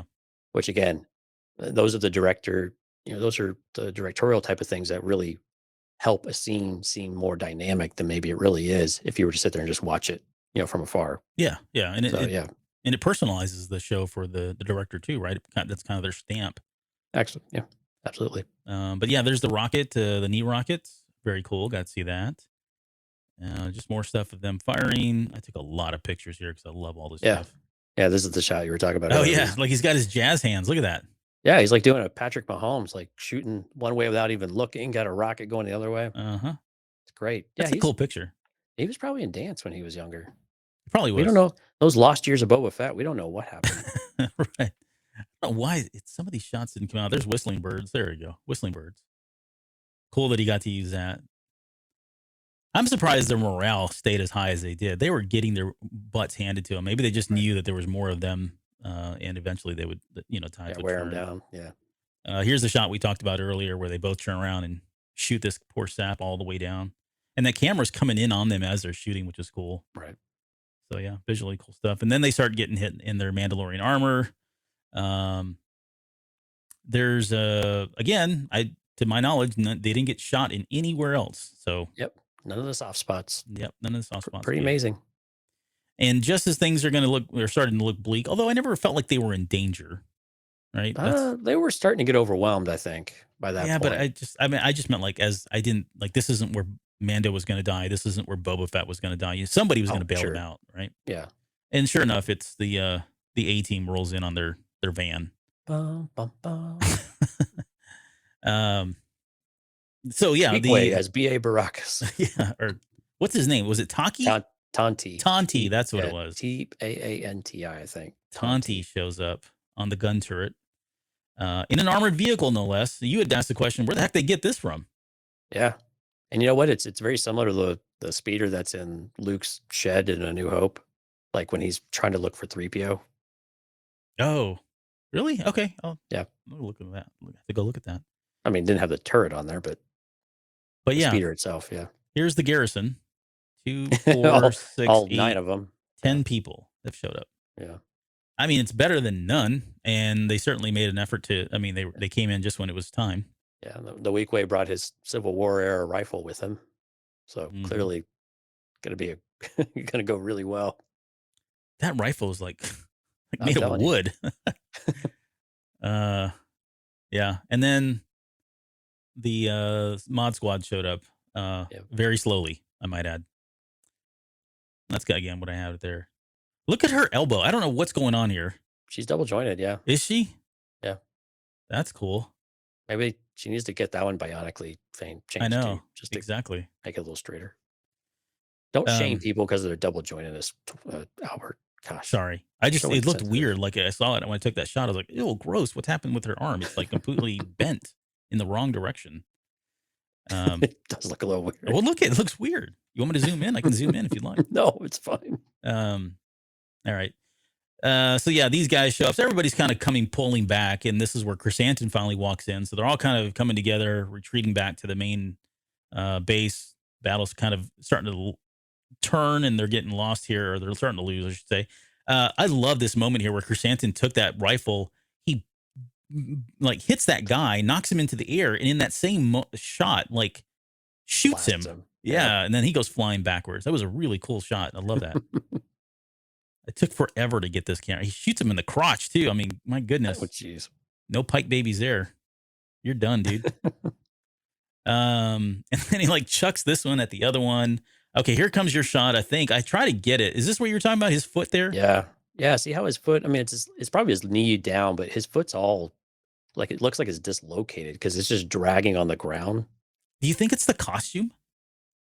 I don't know that they would have made that mistake or allowed that to go. I don't know. They had a guy in jeans in the True, yeah. The Mandalorian. Right. Well, I mean, I thought about that too. I was like, maybe it's just a costume malfunction. But again, they linger on that shot, and they could have cropped it to get rid of that if that wasn't intentional. So yeah, I kind of think it was meant to show that he's limping. Now, I will say this though, Chrysanthemum is limping throughout the rest of the episode. He is. Yeah. But his ability to run seems to be much better here in just a few minutes. Yeah. Maybe he's just those cybernetics kicked in. Right. Okay, more shots of him trying to make it back in there. Finally, he gets shot in the leg and the thigh, like in the back of the thigh right there. Oh, yeah, that's gotta hurt. Yep. And it's at this point when we finally get Mando and Boba Fett who run out to somebody's got to save this guy. I mean, they just sit there and watch him. I mean, I don't know what else he can do when they're under fire, but he should run faster. That's what he should do. Exactly. Put your foot back on and get out of there. But here he is. He's just kind of falling down. And then they pick him up. They save him. And then he makes that comment about amazing how easy it is to support a Wookiee. I mean, yeah, right. Everybody's doing it. Yeah, the two young mods did it in one of the episodes, and no, they did it in this one. Yeah. So, yeah, he says, after he's limped back, he says, "Welcome back, Santo." Something about he's going to let him take a long soak in his tank. Yep. Can you imagine what the drain looks like after Santo has already used it? Like all the hair that's left over? That's disgusting. I wouldn't let a Wookiee get in my back to tank. It's like it reminds me of the scene in Solo, but there was something where that was actually a thing with Wookiee hair clogging the drain and Is it? stuff. Yeah. Yeah, I forgot what it was. Similar to shaving a yak in your tub and pulling Yeah. the plug there. It was probably Robot Chicken or something like that. Right, it probably was, yeah. And then so they start cheering because they think everything's all hunky the dory Pykes because are they running start away. they start retiring or retreating. Sorry, it's been a long night. And we get Mando knows better. Yeah, he gets to see in his little vision there. So I did bring this book and I want to show it just because it's out there. I know this isn't the only book. I think in the Art of Revenge of the Sith, there's a picture of these as well. Here, let's pull you into the main frame here. Oh, well, hello. Hi.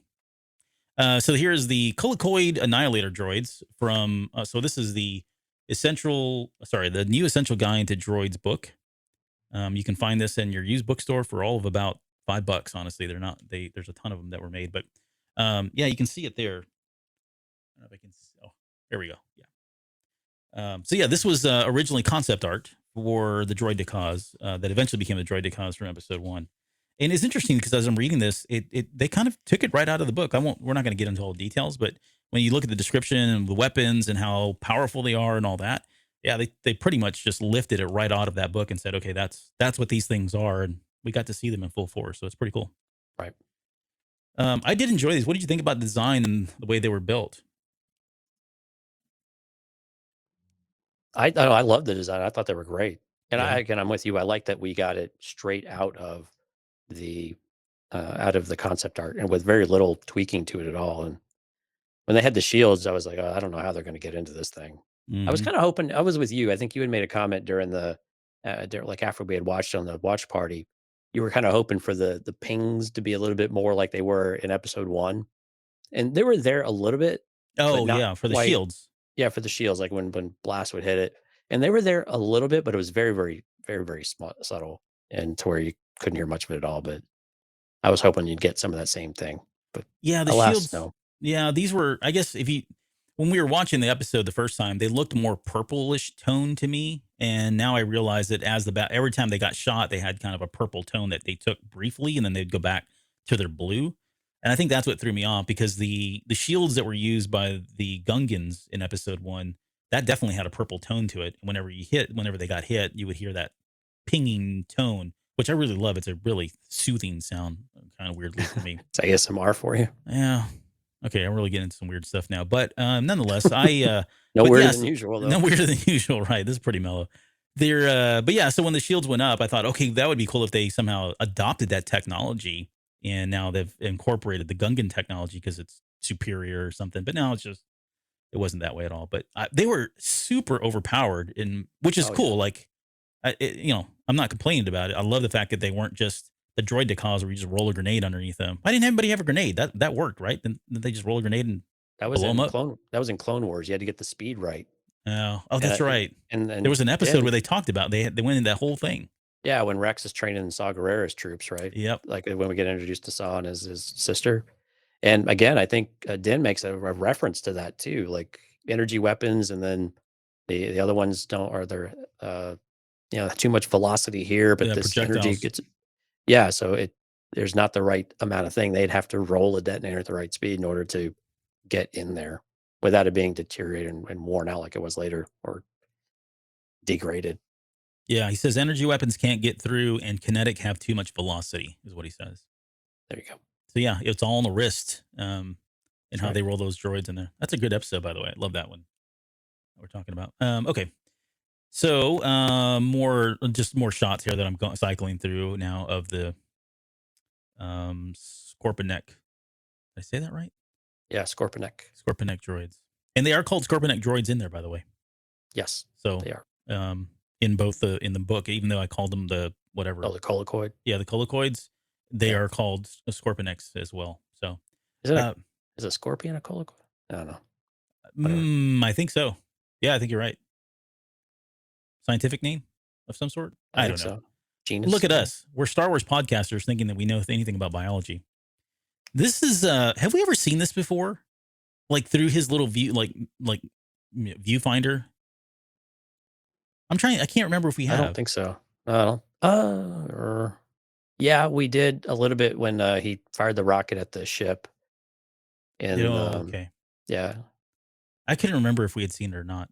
It's not a very like it's not a very complicated sophisticated HUD heads up display, or the overlays are kind of simple. I think I could fire this thing, but he targets both of them, which is interesting.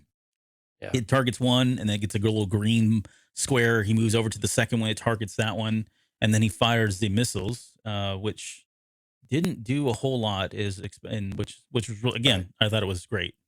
And you can actually see it from behind the droid. You can actually see it exploding at the bubble, and nothing actually got through for just a split second there. Yeah, from the backside of it. There was some, and you can see the rocket taking off here. There was some controversy about whether or not, how did he get his rocket back? Because later on he has it, but I think he doesn't. I think he does not have it when he leaves to go get the Rancor, and when he comes back, he has another one.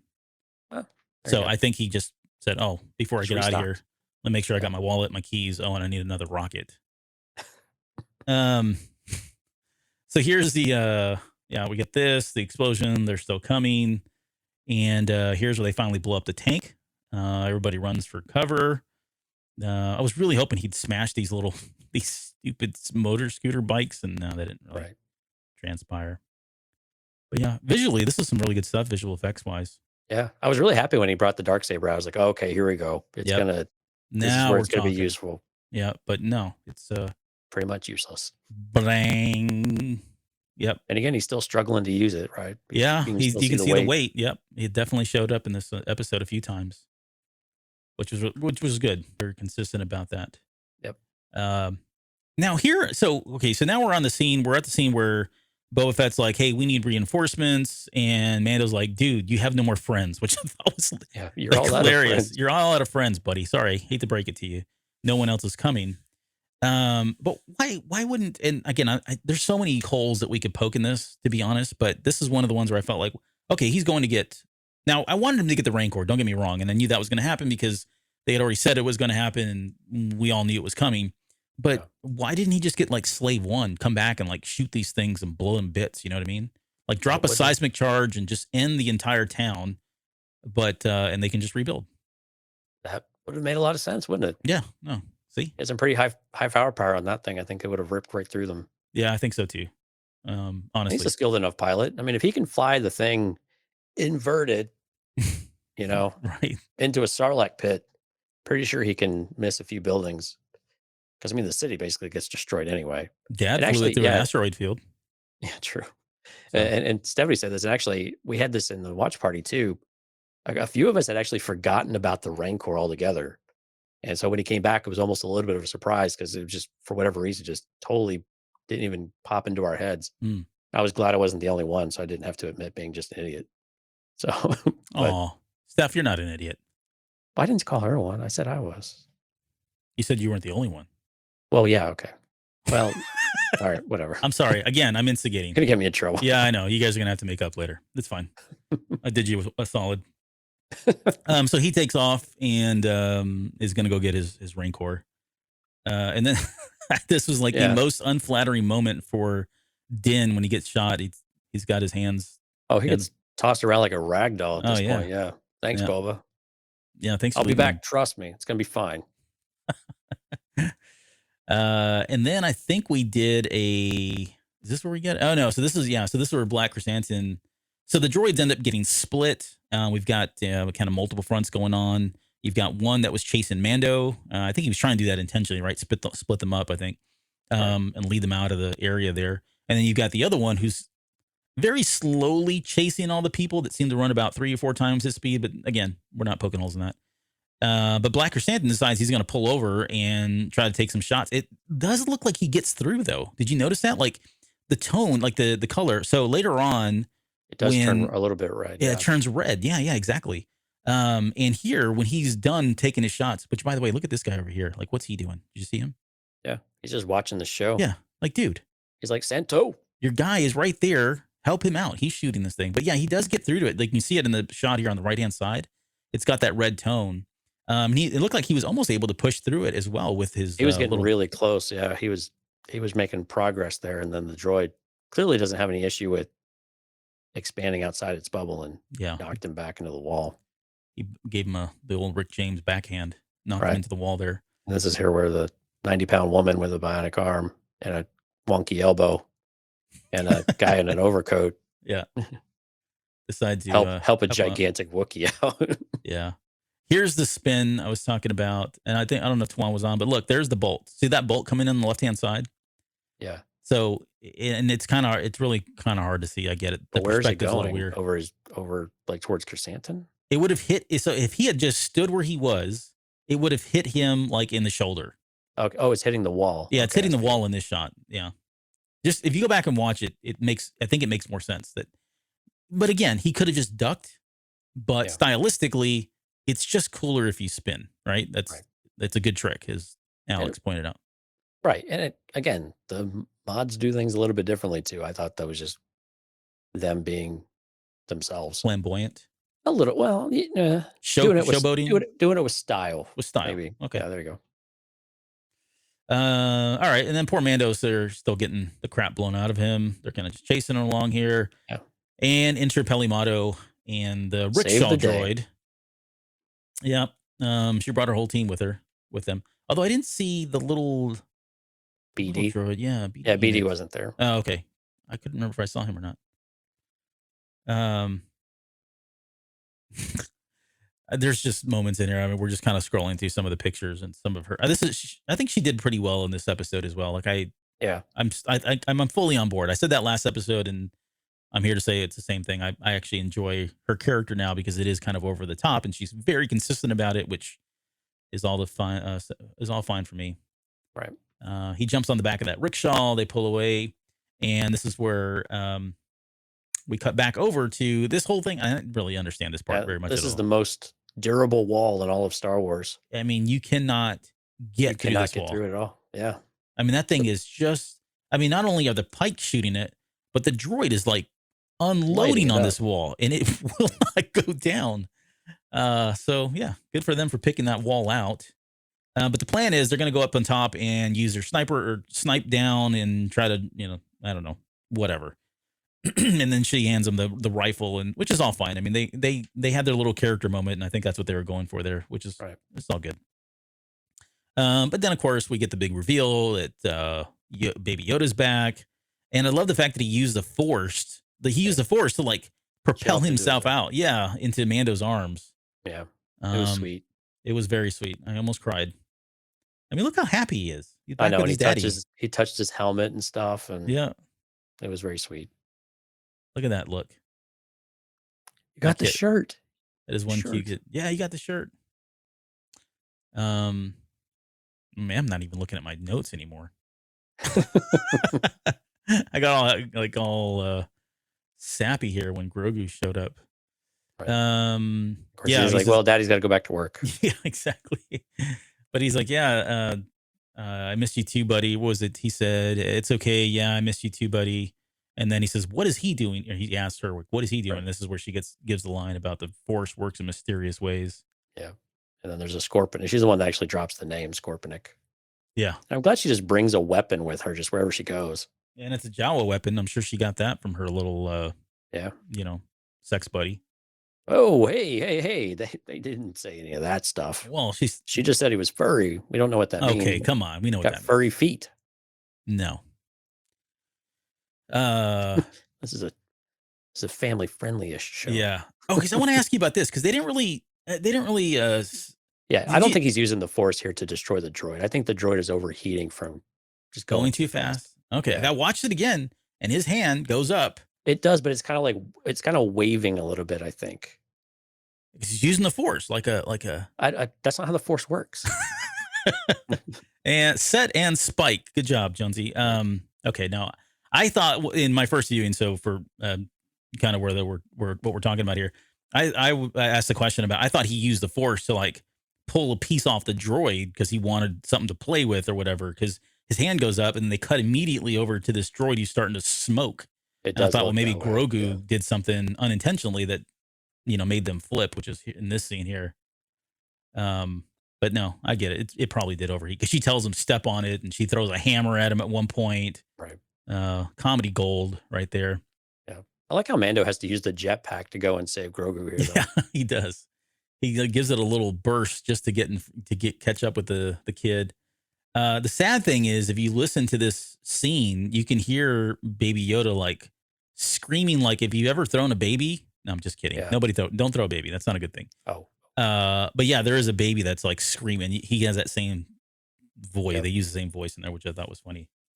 Because babies flying through the air. Oh, here's your favorite moment of the episode. Yeah, I thought I captured it. Helimoto's spitting out a tooth. Yeah. I mean, this girl can't catch a break. Yeah. She's got the worst perm on Tatooine. She's got a tooth missing.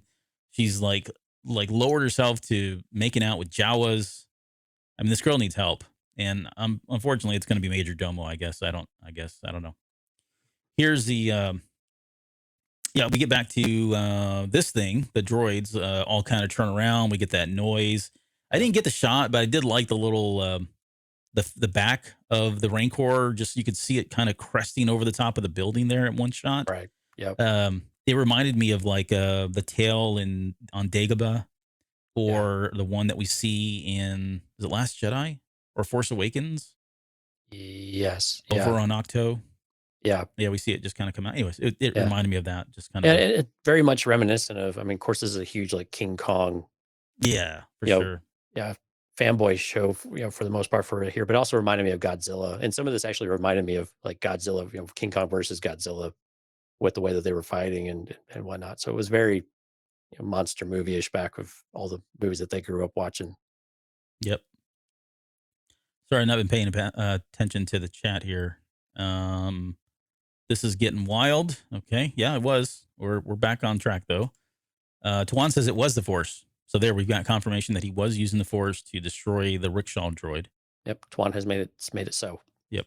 And then he also says maybe it was chewing gum that she spit out. No, because she does have a tooth missing the rest of this episode. Is there gum in Star Wars? If there's not, there will be. Well, there is now. Yeah, there is. Of course there's gum. Come on. Now why he had them climb up? Maybe just because he has the high ground. But dramatic effect, I would imagine. Yeah, I know, but having him come around the corner versus coming up over a building is much more intimidating and all that. But yeah, I get you. And what was interesting though is when they do the reveal of Boba as the Rancor looks down, you get like Mando, here. You get like Mando music with it.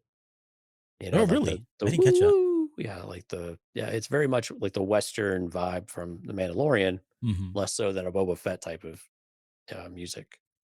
So it was just interesting that aligned more with Mandalorian than this show. So you shouldn't tell me things like that, because then I'm going to take that and put it into a theory. I mean, that's why I brought it up, because it kind of links with the with the exchange they had. Yeah. So Boba's got a bit of a character shift going on, more so than we thought. Yeah, maybe.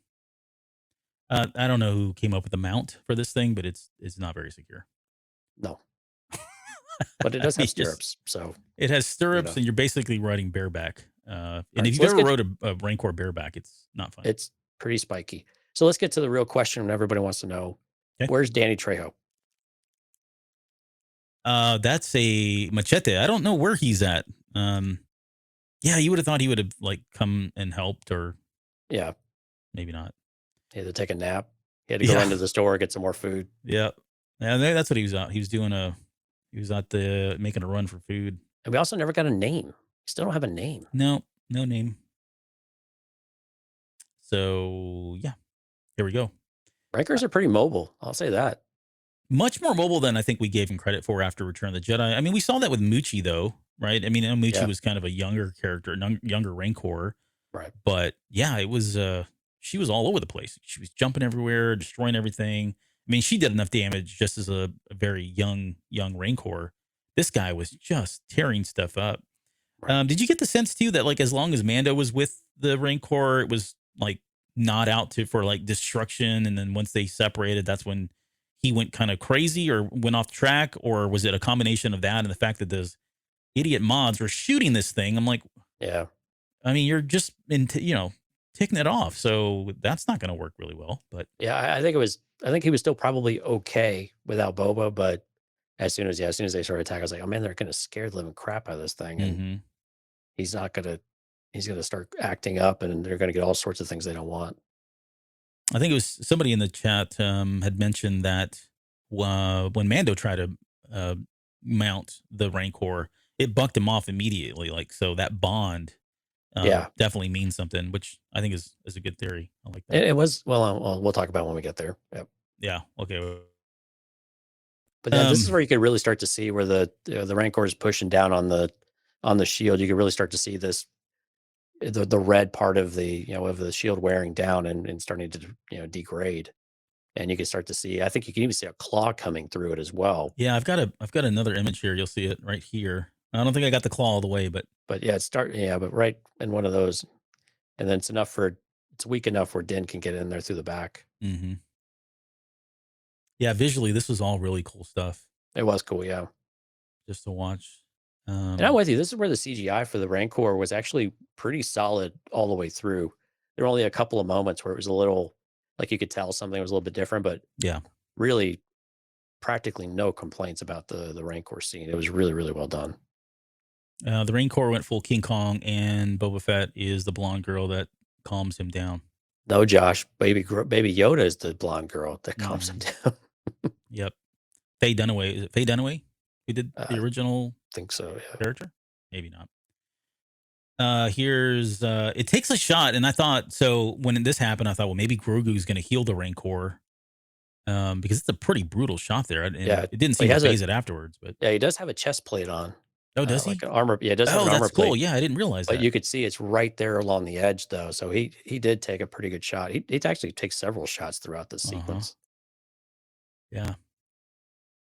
This is where Din finally gets through the red part, where I guess where the shields have come down, and pulls out the Darksaber. This is a great moment where he cuts the first turret off. Then he stabs it through the top, which was awesome to see. He's just picking apart this thing. The funny, when Grogu walks out, I just love the fact that he waddles. And like, I know we talked about it in the last episode, but man, it was so very prominent here. And it is very similar to what Yoda does. Like, if you look at Yoda and the way he walks, it is kind of more of a waddle. And I know it's probably realistically, it's because that's how the puppeteering has to work for it to, for this. I always thought Yoda was more like a lurcher of sorts. He does. Kind of more of a bounce like forward. Yeah, so I think he has more. You're right. I think he has more of a bounce in the original Empire trilogy. Yeah, yeah. But when you go back and look at him walking in the prequel trilogy, it is more kind of it's more of a sachet waltz, left and right kind of waddle. I can't even believe the prequels in a while. Yeah, I need to go back and rewatch that. We need to do a whole episode on the gaits of different characters. That's right, and then we can revisit the Kane episodes. Yep, the walking stick episodes. That's right, walking stick. Here's Baby Yoda saying hi. No, I'm kidding. This is where he's about to use the Force. So this is where Din gets pinned down and both legs go up and it's imminent. Did you see that he took a shot right in the thigh? Yeah. Yeah, it looked like it kind of, went off to the side because it hit the armor plating, but that's going to leave a mark. Yeah, that did not feel good. Yep. Yeah, and I love the fact that he was able to pull a bolt out, this like kind of crucial piece here that allowed that made that thing drop. I couldn't stop laughing. I'm still convinced he just wanted something to play with. Well, that's probably it too. But if you watch him, I didn't get a good picture of it, but man, he really, when this thing hits him, when he pulls that little part in, it like hits him, knocks him off his feet, makes him spin backwards and just goes tumbling back. I don't know why kids falling is funny to me, but it is funny. But it was really cool. Right. But it still doesn't take the thing out, though. No, it's still, I mean, it almost gets back up somehow. If I remember correctly, until the Rancor shows up with Boba on it.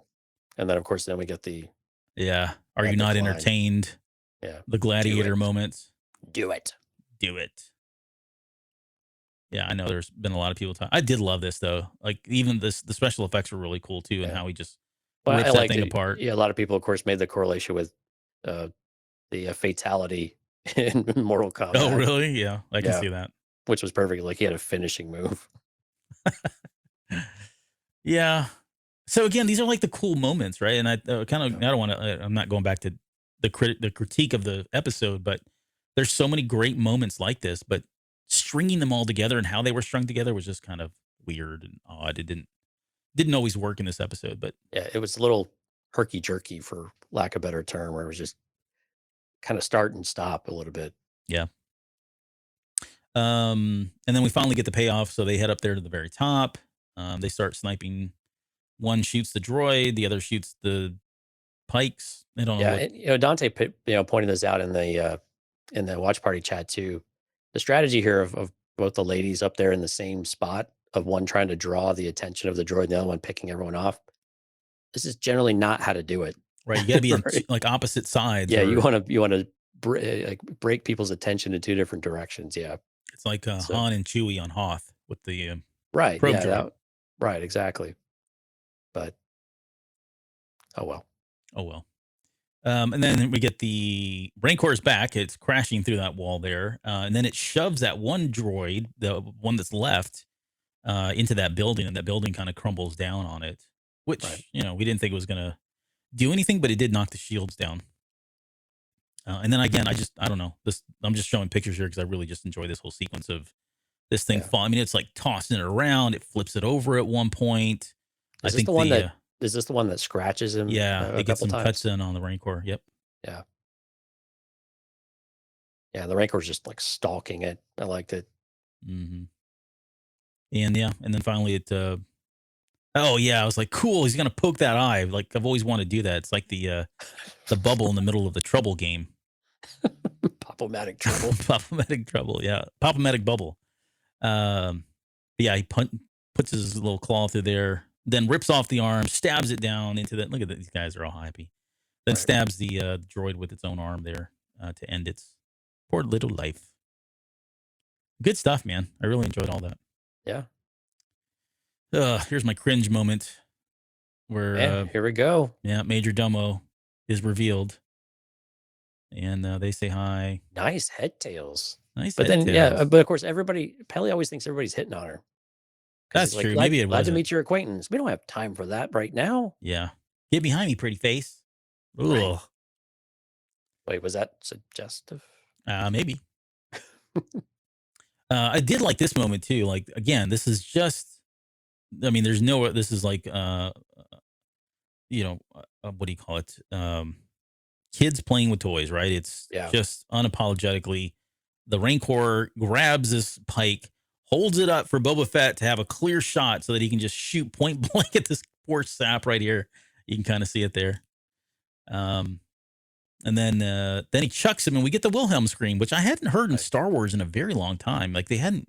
Not near as often as we. Not as it used to be a staple in just about everything they did, but which makes sense with the TV shows because it get a bit old if you had it every episode. Mm-hmm. But yeah. So that guy went for a. Boba's just watching him go.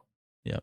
But I was actually worried we were not going to get the Rancor to eat anybody. Like with as many as he was tossing around, and then finally they saved him for the end. Yep.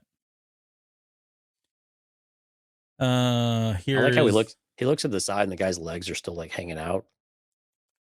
Oh yeah, like he didn't really like swallow him. Yeah. Well, yeah, not yet. Not yet, because I think it's. I don't think I got the shot. No, there is a shot though. You're right, where he's like churns and the legs are just kind of dangling out of his mouth there. Right.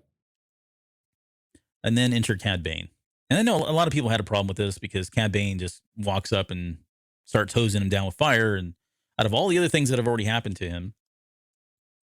He didn't leave, but fire is the one thing. Yeah, fire is the one thing. What'd you make of that? Well, I mean, I didn't get the, I don't have the RPG card to see what the Rancor's weaknesses are. So, yeah, I guess it's fire. I guess they don't like fire. Maybe it is fire. I mean, there's got to be something, right? Right. And the Rancor's kind of stalking him back and forth and he's like, I'm just done with you. I'll just go and rip everything through the city. Yeah, this is where Boba gets tossed. Yeah, gets tossed off the Rancor. And of course, we see that he's got his gaffy stick with him this time around. Yeah, he picked it up while he went back home, and then he's got the missile now too. Yep, makes sense. Checks out. All right, let's get into this and the Yep, here whole we go. second showdown here of Boba versus Bane. There's some great lines in there. He says, I've known you for a long time, Boba. One thing I can't figure out is what's your angle. And I love that he said that because we've talked Yeah. about that too. Like He was this, speaking for all the fans. he was, yeah. Like this is the second time he's done it, you know? Yeah. Like this doesn't really make sense. This isn't you. What are you really trying to get at here? What are you really trying to do? And when we get to so next week, we're going to do a kind of series wrap up, kind of talk about the series as a whole.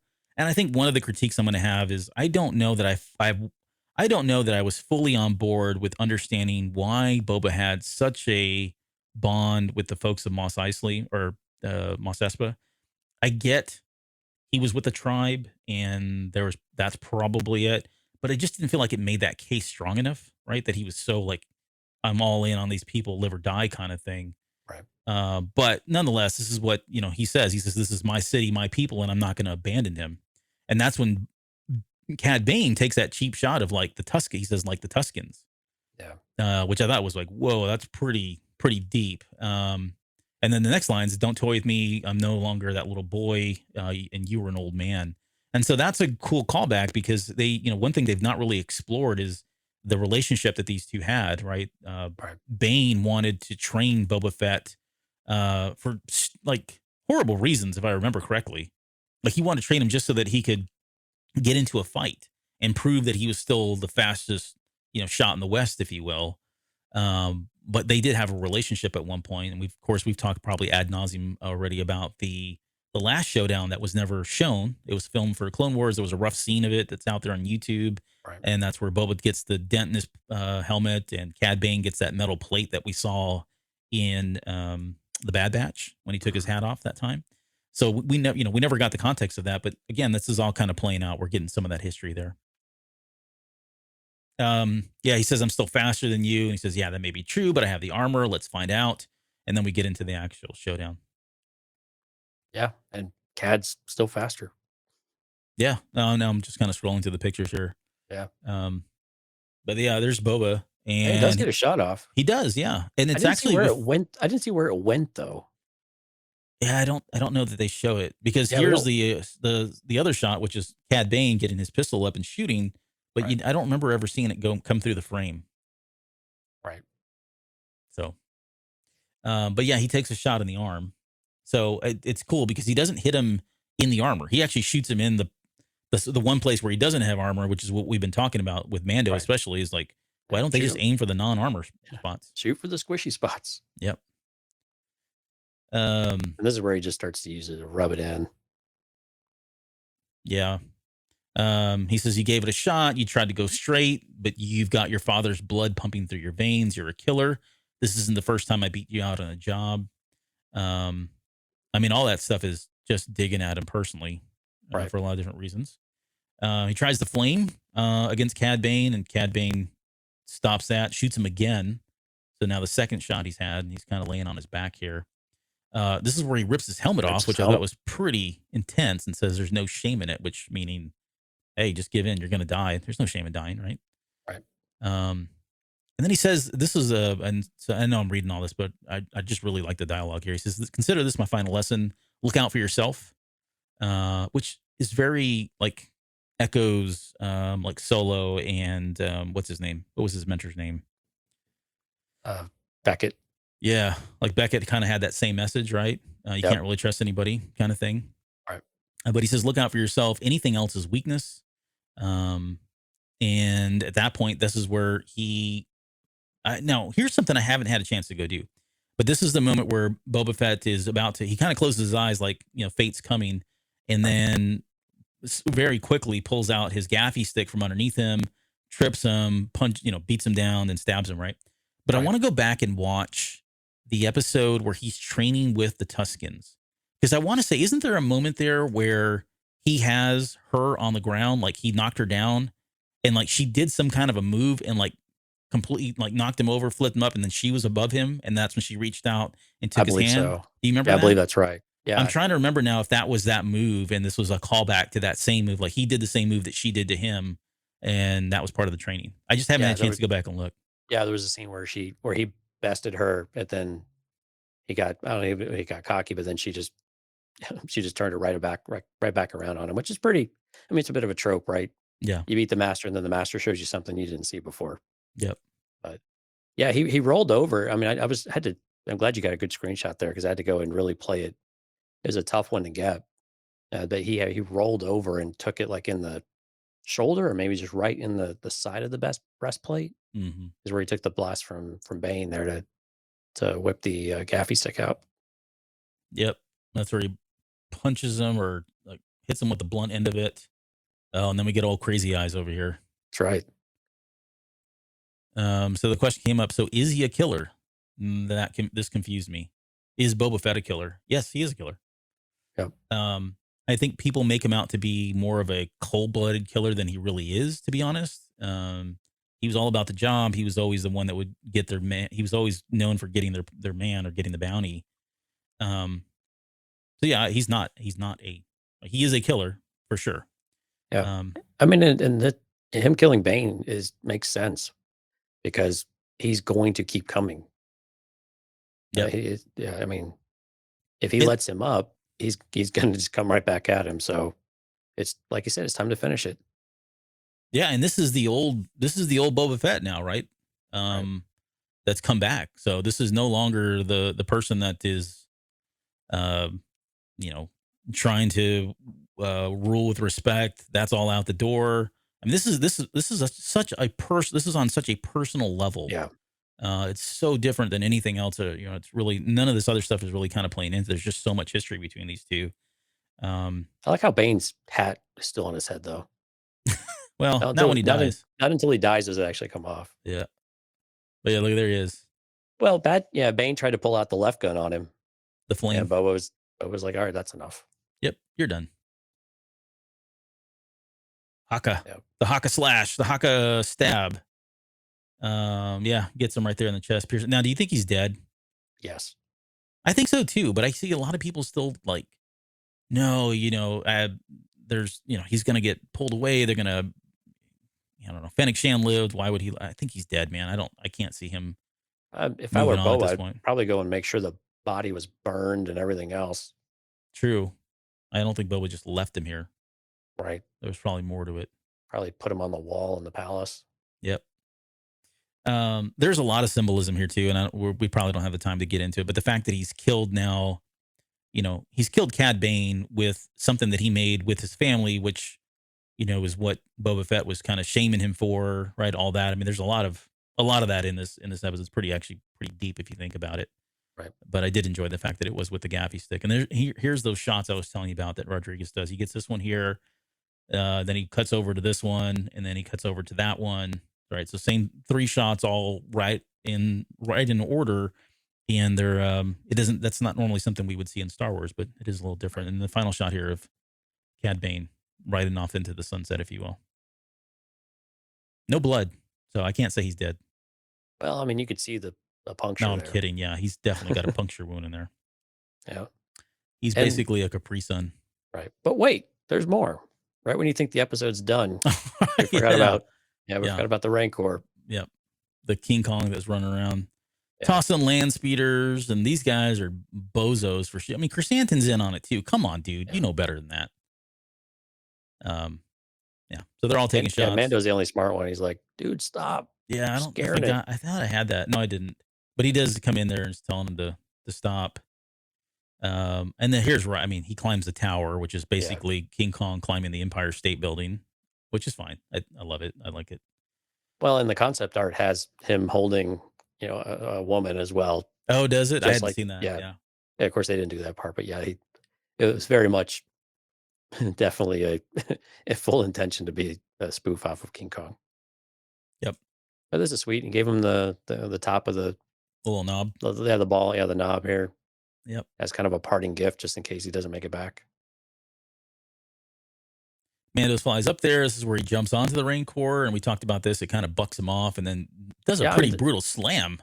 It was. I mean, and were you kind of expecting him to do that Mandalorian stuff where he, communicates with the animal and soothes it and is able to connect with it? Yeah. No, I was totally expecting he's just going to take this over and get it under control. And I actually kind of like that it didn't happen because, again, I think it doesn't. that would have probably taken away from the bond that Boba Fett had, even though we really didn't. I agree. To be fair, like we didn't really get to see all of that. Like I thought we were going to have a training montage and it just didn't happen for whatever reason, which I'm really upset about. And I know people have argued that, hey, they didn't even spend that much time together. So why are they, connected as much The as well as they concept of are? time, yeah, in this series is difficult. I mean, we didn't really have a concept of time of how long Boba was out in the desert. We don't I have think a for Mando concept of too, though. I think we had that same feedback for Mando. Like stuff happened and we just weren't sure a little, how but at much. least with Mando, he's jumping from place to place. And so you can, you can at least perceive some time happening. But when you're all on the same planet and you're in the same spot, and it just seems like you're going through the same, one day after another, I think it makes it almost seem like there's even less time that's happened in between.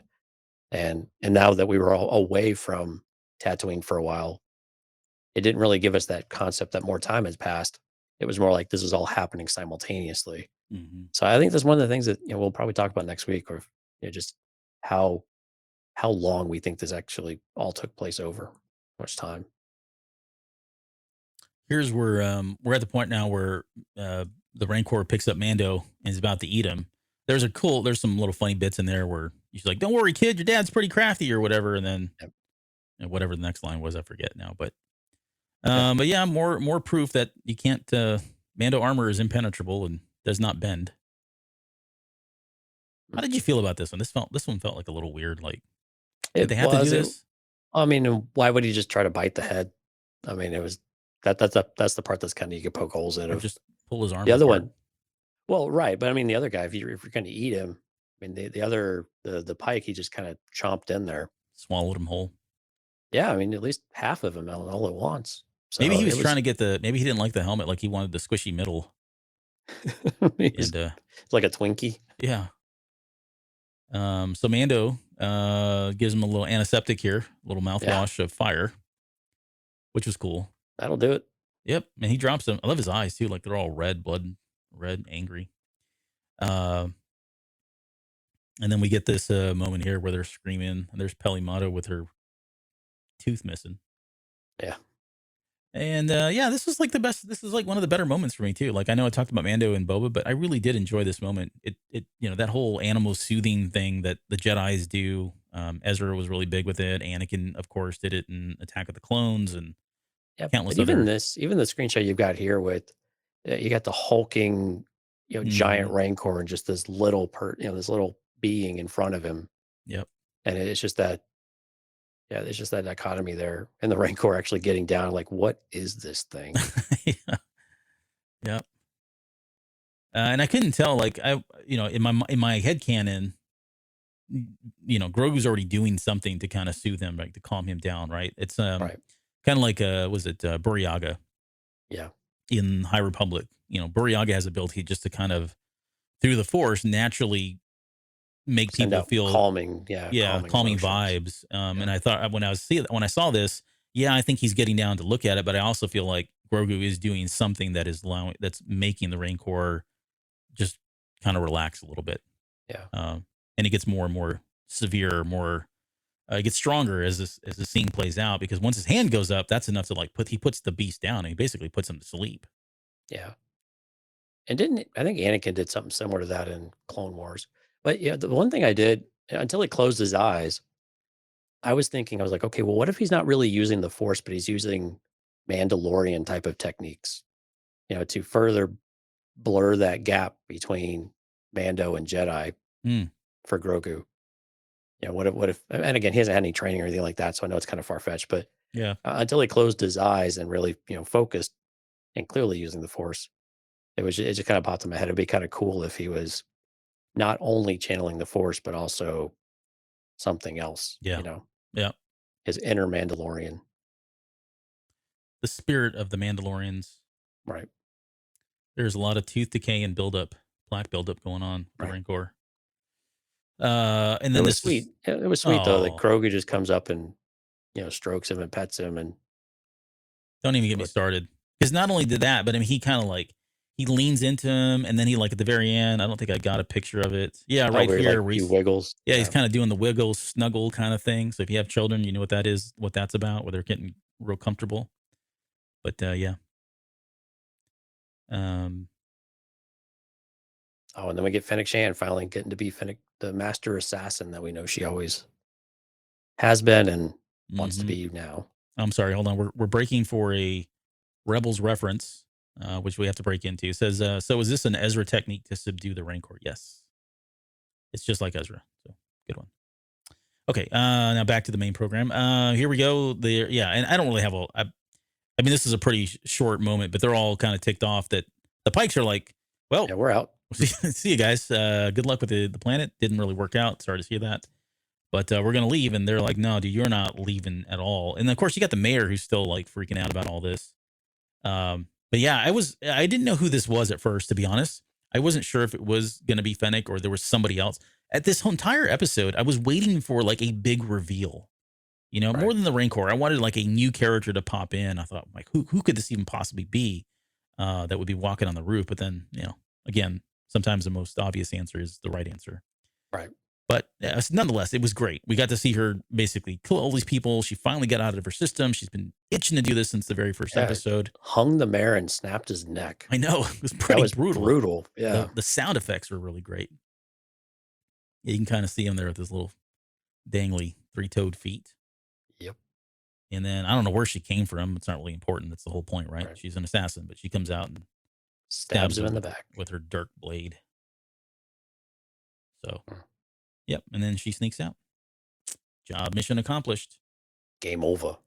So again, I don't know if that was the command and control, and she finally got around. It's like, hey, you're a little late, dude. The battle's already over. Right. But at least she got her kills in.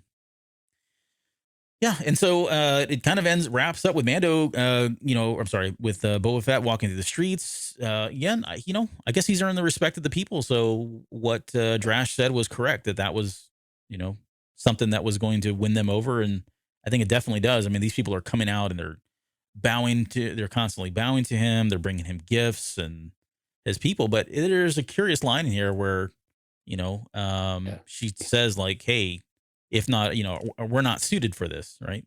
Right. And she says, if not us, then who? So who do you think? I think they're kind of hinting. Well, they're hinting at what? I want to hear where this one goes. Oh, well, my theory is maybe the obvious one is going to be Cobb Vanth is somehow going to be in charge of, maybe he's the mayor or something, but they teased him at the very end.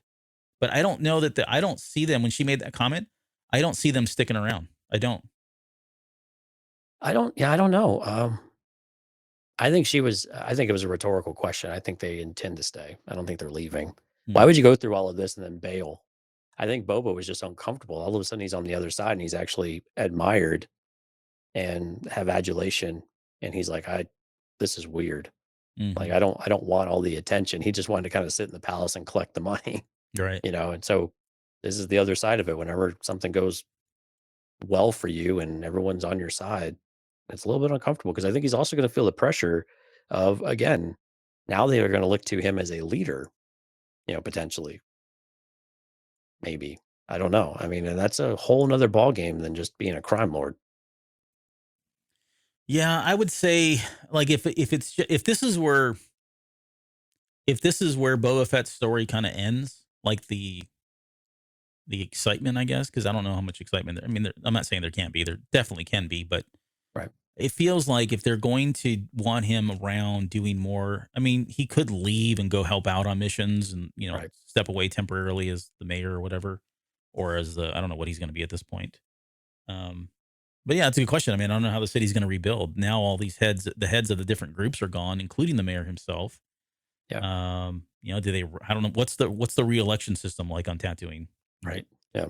But yeah, that's I think that episode for next week. Albert, what a great segue. Yeah, right. Yeah, the political system of Mos Espa. Oh, can't wait. Right. But yeah, I think if his story is to end here, then I guess that's fine. Otherwise, I would say I don't know. I wouldn't like. There's a part of me that, especially when they show this last shot here. Where is it? Yeah, right here. Tosses them the fruit, and they're all just kind of hanging around. They're all kind of hanging out. I mean, I saw this and go, oh, this is now a team. Like this is their team. It's going to be those two, Chrysanthemum. I don't think Pelimato and Major Domo. I think they're going to stay where they are. But I can see some further adventures where this is the crew that's going out and doing stuff. I think what You notice what's with them, right? The mouse droid or the Yeah. yeah Yeah, the rabbit droid. rabbit So droid. what was there? Yeah. The rat catcher. Yep. Where'd he come from? I don't I have no idea. I have no idea. I mean, I think they kind of established him as a character though, because he showed up later on in the palace and he was still running around, so he's part of the part of the crew. Yeah. But eight. What was it? 88 or Yeah. yeah, 88. he's not in here. He's not in this. I consider him to be part of the crew. True. But yeah, I don't know. I mean, I guess it could go a couple different ways. I mean, it could be here, and these guys are all still a part of a team, and they're fending off other, you know, people that are trying to take over Tatooine or revert it back to the way it was, and all that. Yeah. So we see in the background the bikes, right? Mm-hmm. And of course, Scad loses his red when it's destroyed. Did you have the same emotional distraughtness that you had when the Razor Crest was blown up, as you did when Scad's How did you even ask that as with a bike? straight face? No, I did not. I hated that bike. I'm glad it blew up. Yeah, but thank you for asking. Maybe if it was faster, it would have done better. Yeah, if I would have been more connected to it, had it been a little bit faster.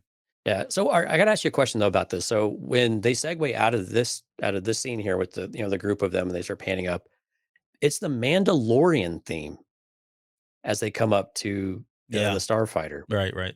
How did you feel about that? Because to me that seemed odd. Now, It's no, the way that I interpreted it was more of, okay, this is segueing now into season 3. right. Yeah, So it's that handoff. But anyway, I thought I'd get your thoughts on that too, because it just felt weird that Book of Boba was wrapping up and we're getting Mando. yeah. I completely saw it that way. It was a segue.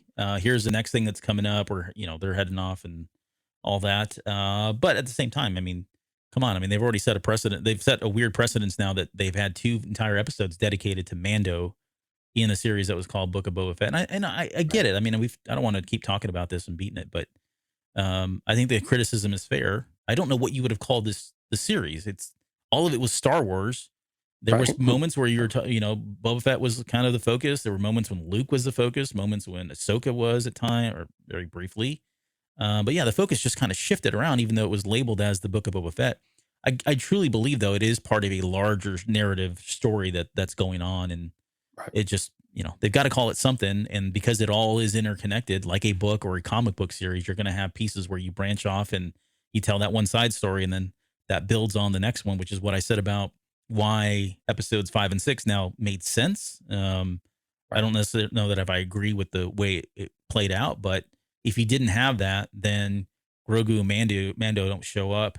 You don't have Mando going to, but maybe Mando doesn't get the forces that he needs from Freetown, and so that would turn the battle, right? A tide. Right. So, Yeah. yeah, Tales from Tatooine and beyond.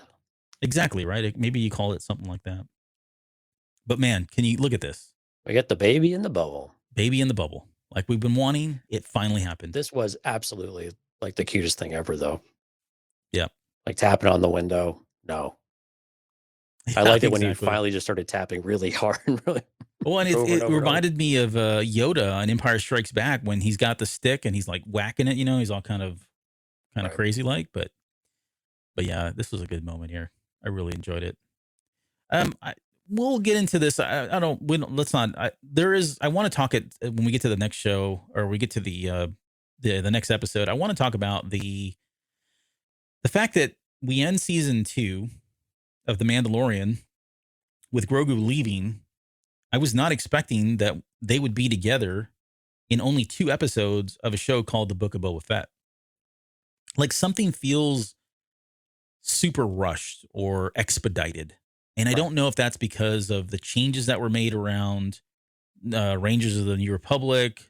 Is that playing in here? Did they have to okay, we're just going to, we were going to make this story a lot longer. But now that some of that's changed, so we're going to have to just wrap this up because we got to get on to the bigger storyline.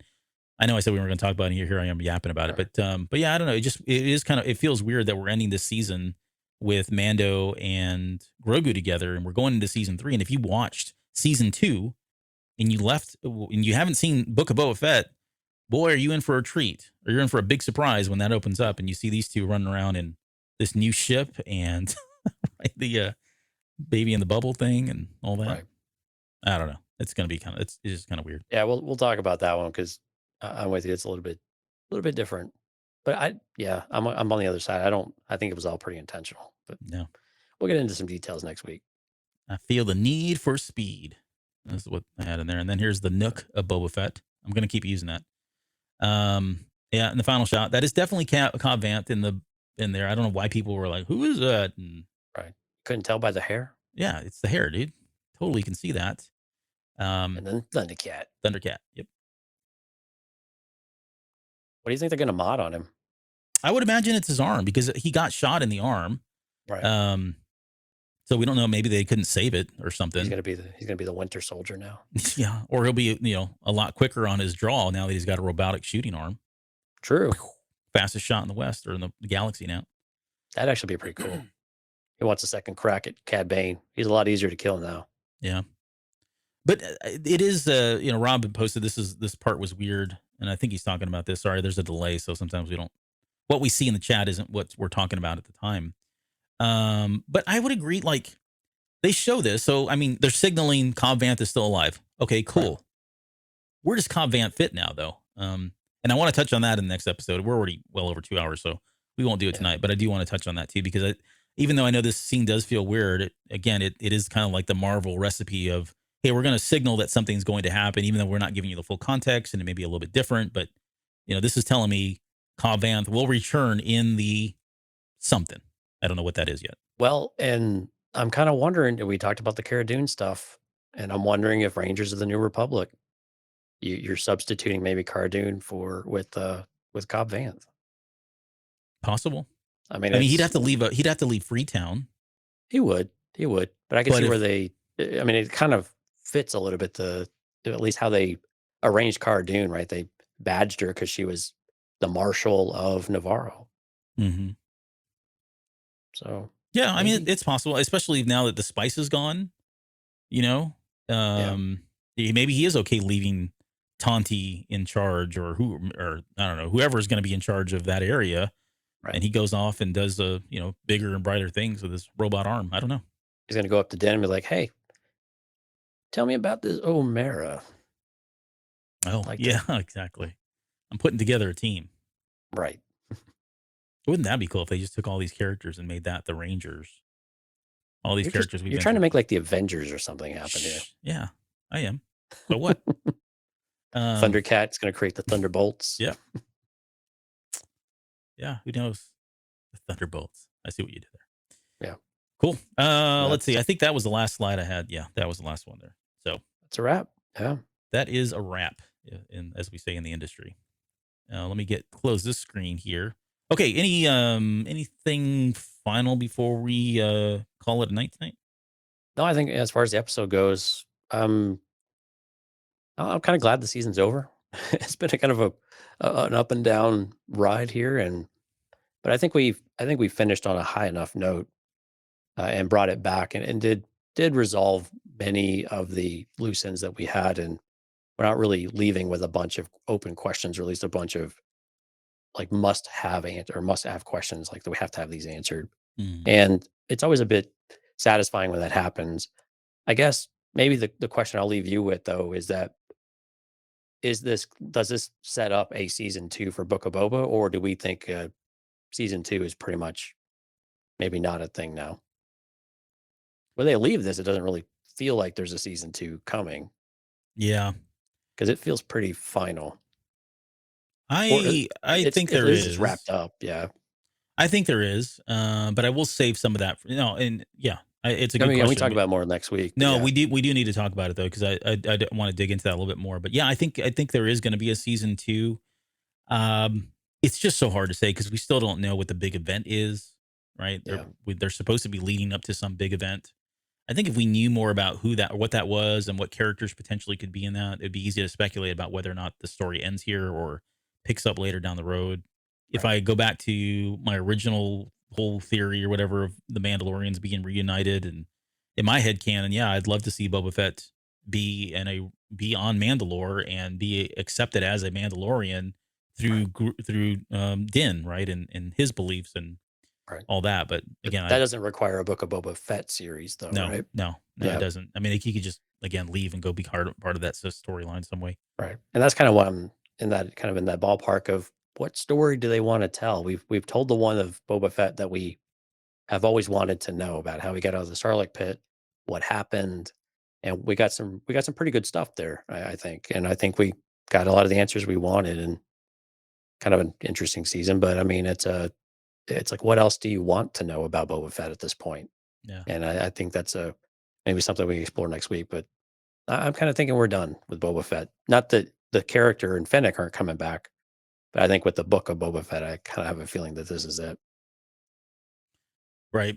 No, I Especially agree. since the reception was a bit mixed. I'm curious if that'll weigh into whether they do a second season. I mean, it always does from a financial standpoint, but you know, I'm curious Well, how well it's done from a viewership type of angle. yeah. I mean, I think it's gotten, from what I've heard, it's not been done bad. I mean, it's probably no Yeah. Mandalorian 2, but I think it's getting pretty good downloads and views. Okay. Um, I mean, it's really hard to tell any of that. They don't share a lot of but yeah, those. they don't share that information. Yeah. The only other thing I would say is if the powers that be know what the story is supposed to be, right? Beginning to end. And so even if this isn't successful, if I'm a company and I'm invested in the long-term storytelling and all that, right? I'm probably, if it makes sense that if we have on the map that we are going to do a Book of Boba Fett season 2, it's already been laid out, or it was set up so that we couldn't have it, and we need that piece of it to kind of tell this bigger story. I think they would do it, right? I don't see why they Maybe. wouldn't. Well, you could also say, well, okay, well, are there ways we can restructure this and fit some of that story in with these other ones, right? Mm-hmm. Yeah. But again, and there's a lot of ways you can do it, and again, we'll talk about it more. But it was just interesting. But anyway, for the episode, overall positive about the episode. The more I've watched it, the more I've been able to sit back and just enjoy it. Weird moments and all with it, but overall, pretty enjoyable episode. Definitely favorite parts had been Cad Bane and Boba, and then I think the Rancor stuff was actually pretty neat. I had a lot of fun with that one, and I was glad that they really gave the Rancor opportunity to shine, but then also still showed it as a wild animal. Yeah, so I think that was cool to kind of keep the mystique of the beast alive. It Yeah. wasn't totally tame. Yep. No, I'm Yeah, with you. Again, just to kind of recap and close out, I enjoyed the episode. I enjoyed it quite a bit. If I was really thinking about this and I want to be critical, there's plenty of things to be critical about it. We didn't sure. even touch on half the stuff that we could poke holes into, honestly. Right. But that's not what Star Wars should be about, in my opinion. We should just go and watch this thing and enjoy it and talk about it and speculate and make fools of ourselves when nothing comes true. And I love the things that you got and let go of the ones you didn't. And I think if you go in with that mindset, not only for this episode and the series and Star Wars in general, I think it opens your eyes up to a lot more of the fun that's in Star Wars. And what I mean by that is like some of the stuff like a good example of that is Resistance, right? As much Yeah. crap as that series got, if you went in and really looked at the stuff that they gave you and just weeded out the stuff that you didn't get that you wanted to get, which the expectations on that show were just crazy high, it's actually a Right. pretty good show. But if you can't get past that, then yeah, it's kind of hard to take in, and it's hard to not be critical about stuff like that. And I think that eventually, over time, that really starts to wear on your. I'm going to call it a Star Wars soul, I don't, or Star Wars spirit. I know that sounds kooky and corny, but No, I think it's exactly right. yeah, I Yeah. mean, it starts to have take its toll, and you start to become kind of bitter and you know not really up for it, and you start criticizing everything that happens and every decision that happens, and Right. it's the path down the dark side, if you will. Yep. Yeah. It's not a fan for. So I tell you what, before we wrap up, why don't we give some shout outs here before we go? So again, thanks to our Patreon members. You guys are awesome. In the chat tonight, we had Stephanie, we had Jonathan, Twan, Katya, Alex, Lauren, Qui-Gon J came out. Katya, good to see you. Keaton, of course, new Patreon. Hard countered. Decided to put off streaming over to come say hey. That was cool. Who else? We had Leland. Thanks for coming out, Leland, on the Facebooks. Who else do we have here? William George. Chef Chris came out. Chef Chris, you were really quiet tonight. You need to speak up more often. He was He's been cooking. really quiet lately. I think I already caught it. We had Dante came out after he put the kids to bed, so appreciate that. We have you calling your brother a jerk in the chat. Yep, he 'Cause is. He knows. I think that's like happens every week. Yep. But yeah, if I miss someone, I sincerely apologize. I'm kind of scrolling through all the chat we had tonight. We had a lot of good conversation though, but If I did, know that you are appreciated. Oh, Josh, there we go. I knew I was missing someone. And Rob. Okay, cool. All right. I think I got everybody. Wow. I think I did. Nice job. Nice job. Anyway, thank you guys for all coming out. We hope you enjoyed it, and we will post something about a Patreon episode coming up soon. So we'll see what we got in store for y'all for that one. Yeah. We got Patreon, then we'll be back next week for kind of wrap the series up. And then after that, we'll finally get into The Falling Star, and we'll start talking High Republic for a little bit there. We got to get caught up on the comics. I want to get caught up on the junior novels as well. And then I teased this the other night, but we've got, so we do in the High Republic, and then we have that, we still have a show. It's in the backlog. It's coming. I definitely still want to talk about the Rule of Two. And I want to get that done before Kenobi gets here, because once Kenobi shows up, I mean, it's all off. Plus we got Celebration coming up as well. So we got to start prepping for that. So yeah, it's going to be a very busy couple months in the foreseeable future here. Yeah, last time we did Celebration, we did kind of a Road to Celebration series where we talked to, I think it was becoming like an Earglue Media get together. So we did some interviews with folks and just looked at expectations and something like that. So that might be a little bit fun to do with anybody that might be going to Celebration. So if you guys are heading out to Celebration, ping me over on Discord, eargluemedia.com/Discord. I'm just Jonesy in there. And if you guys are showing up there, I'd love to hear from you and kind of what your expectations are, and share things you're looking forward to, what you think we're going to see. That'd be really cool. And if we get enough responses, we'll do a little bit of sharing on the air. Yep. Okay. Well, with that, we'll get out of here, and we'll see you guys on the next episode.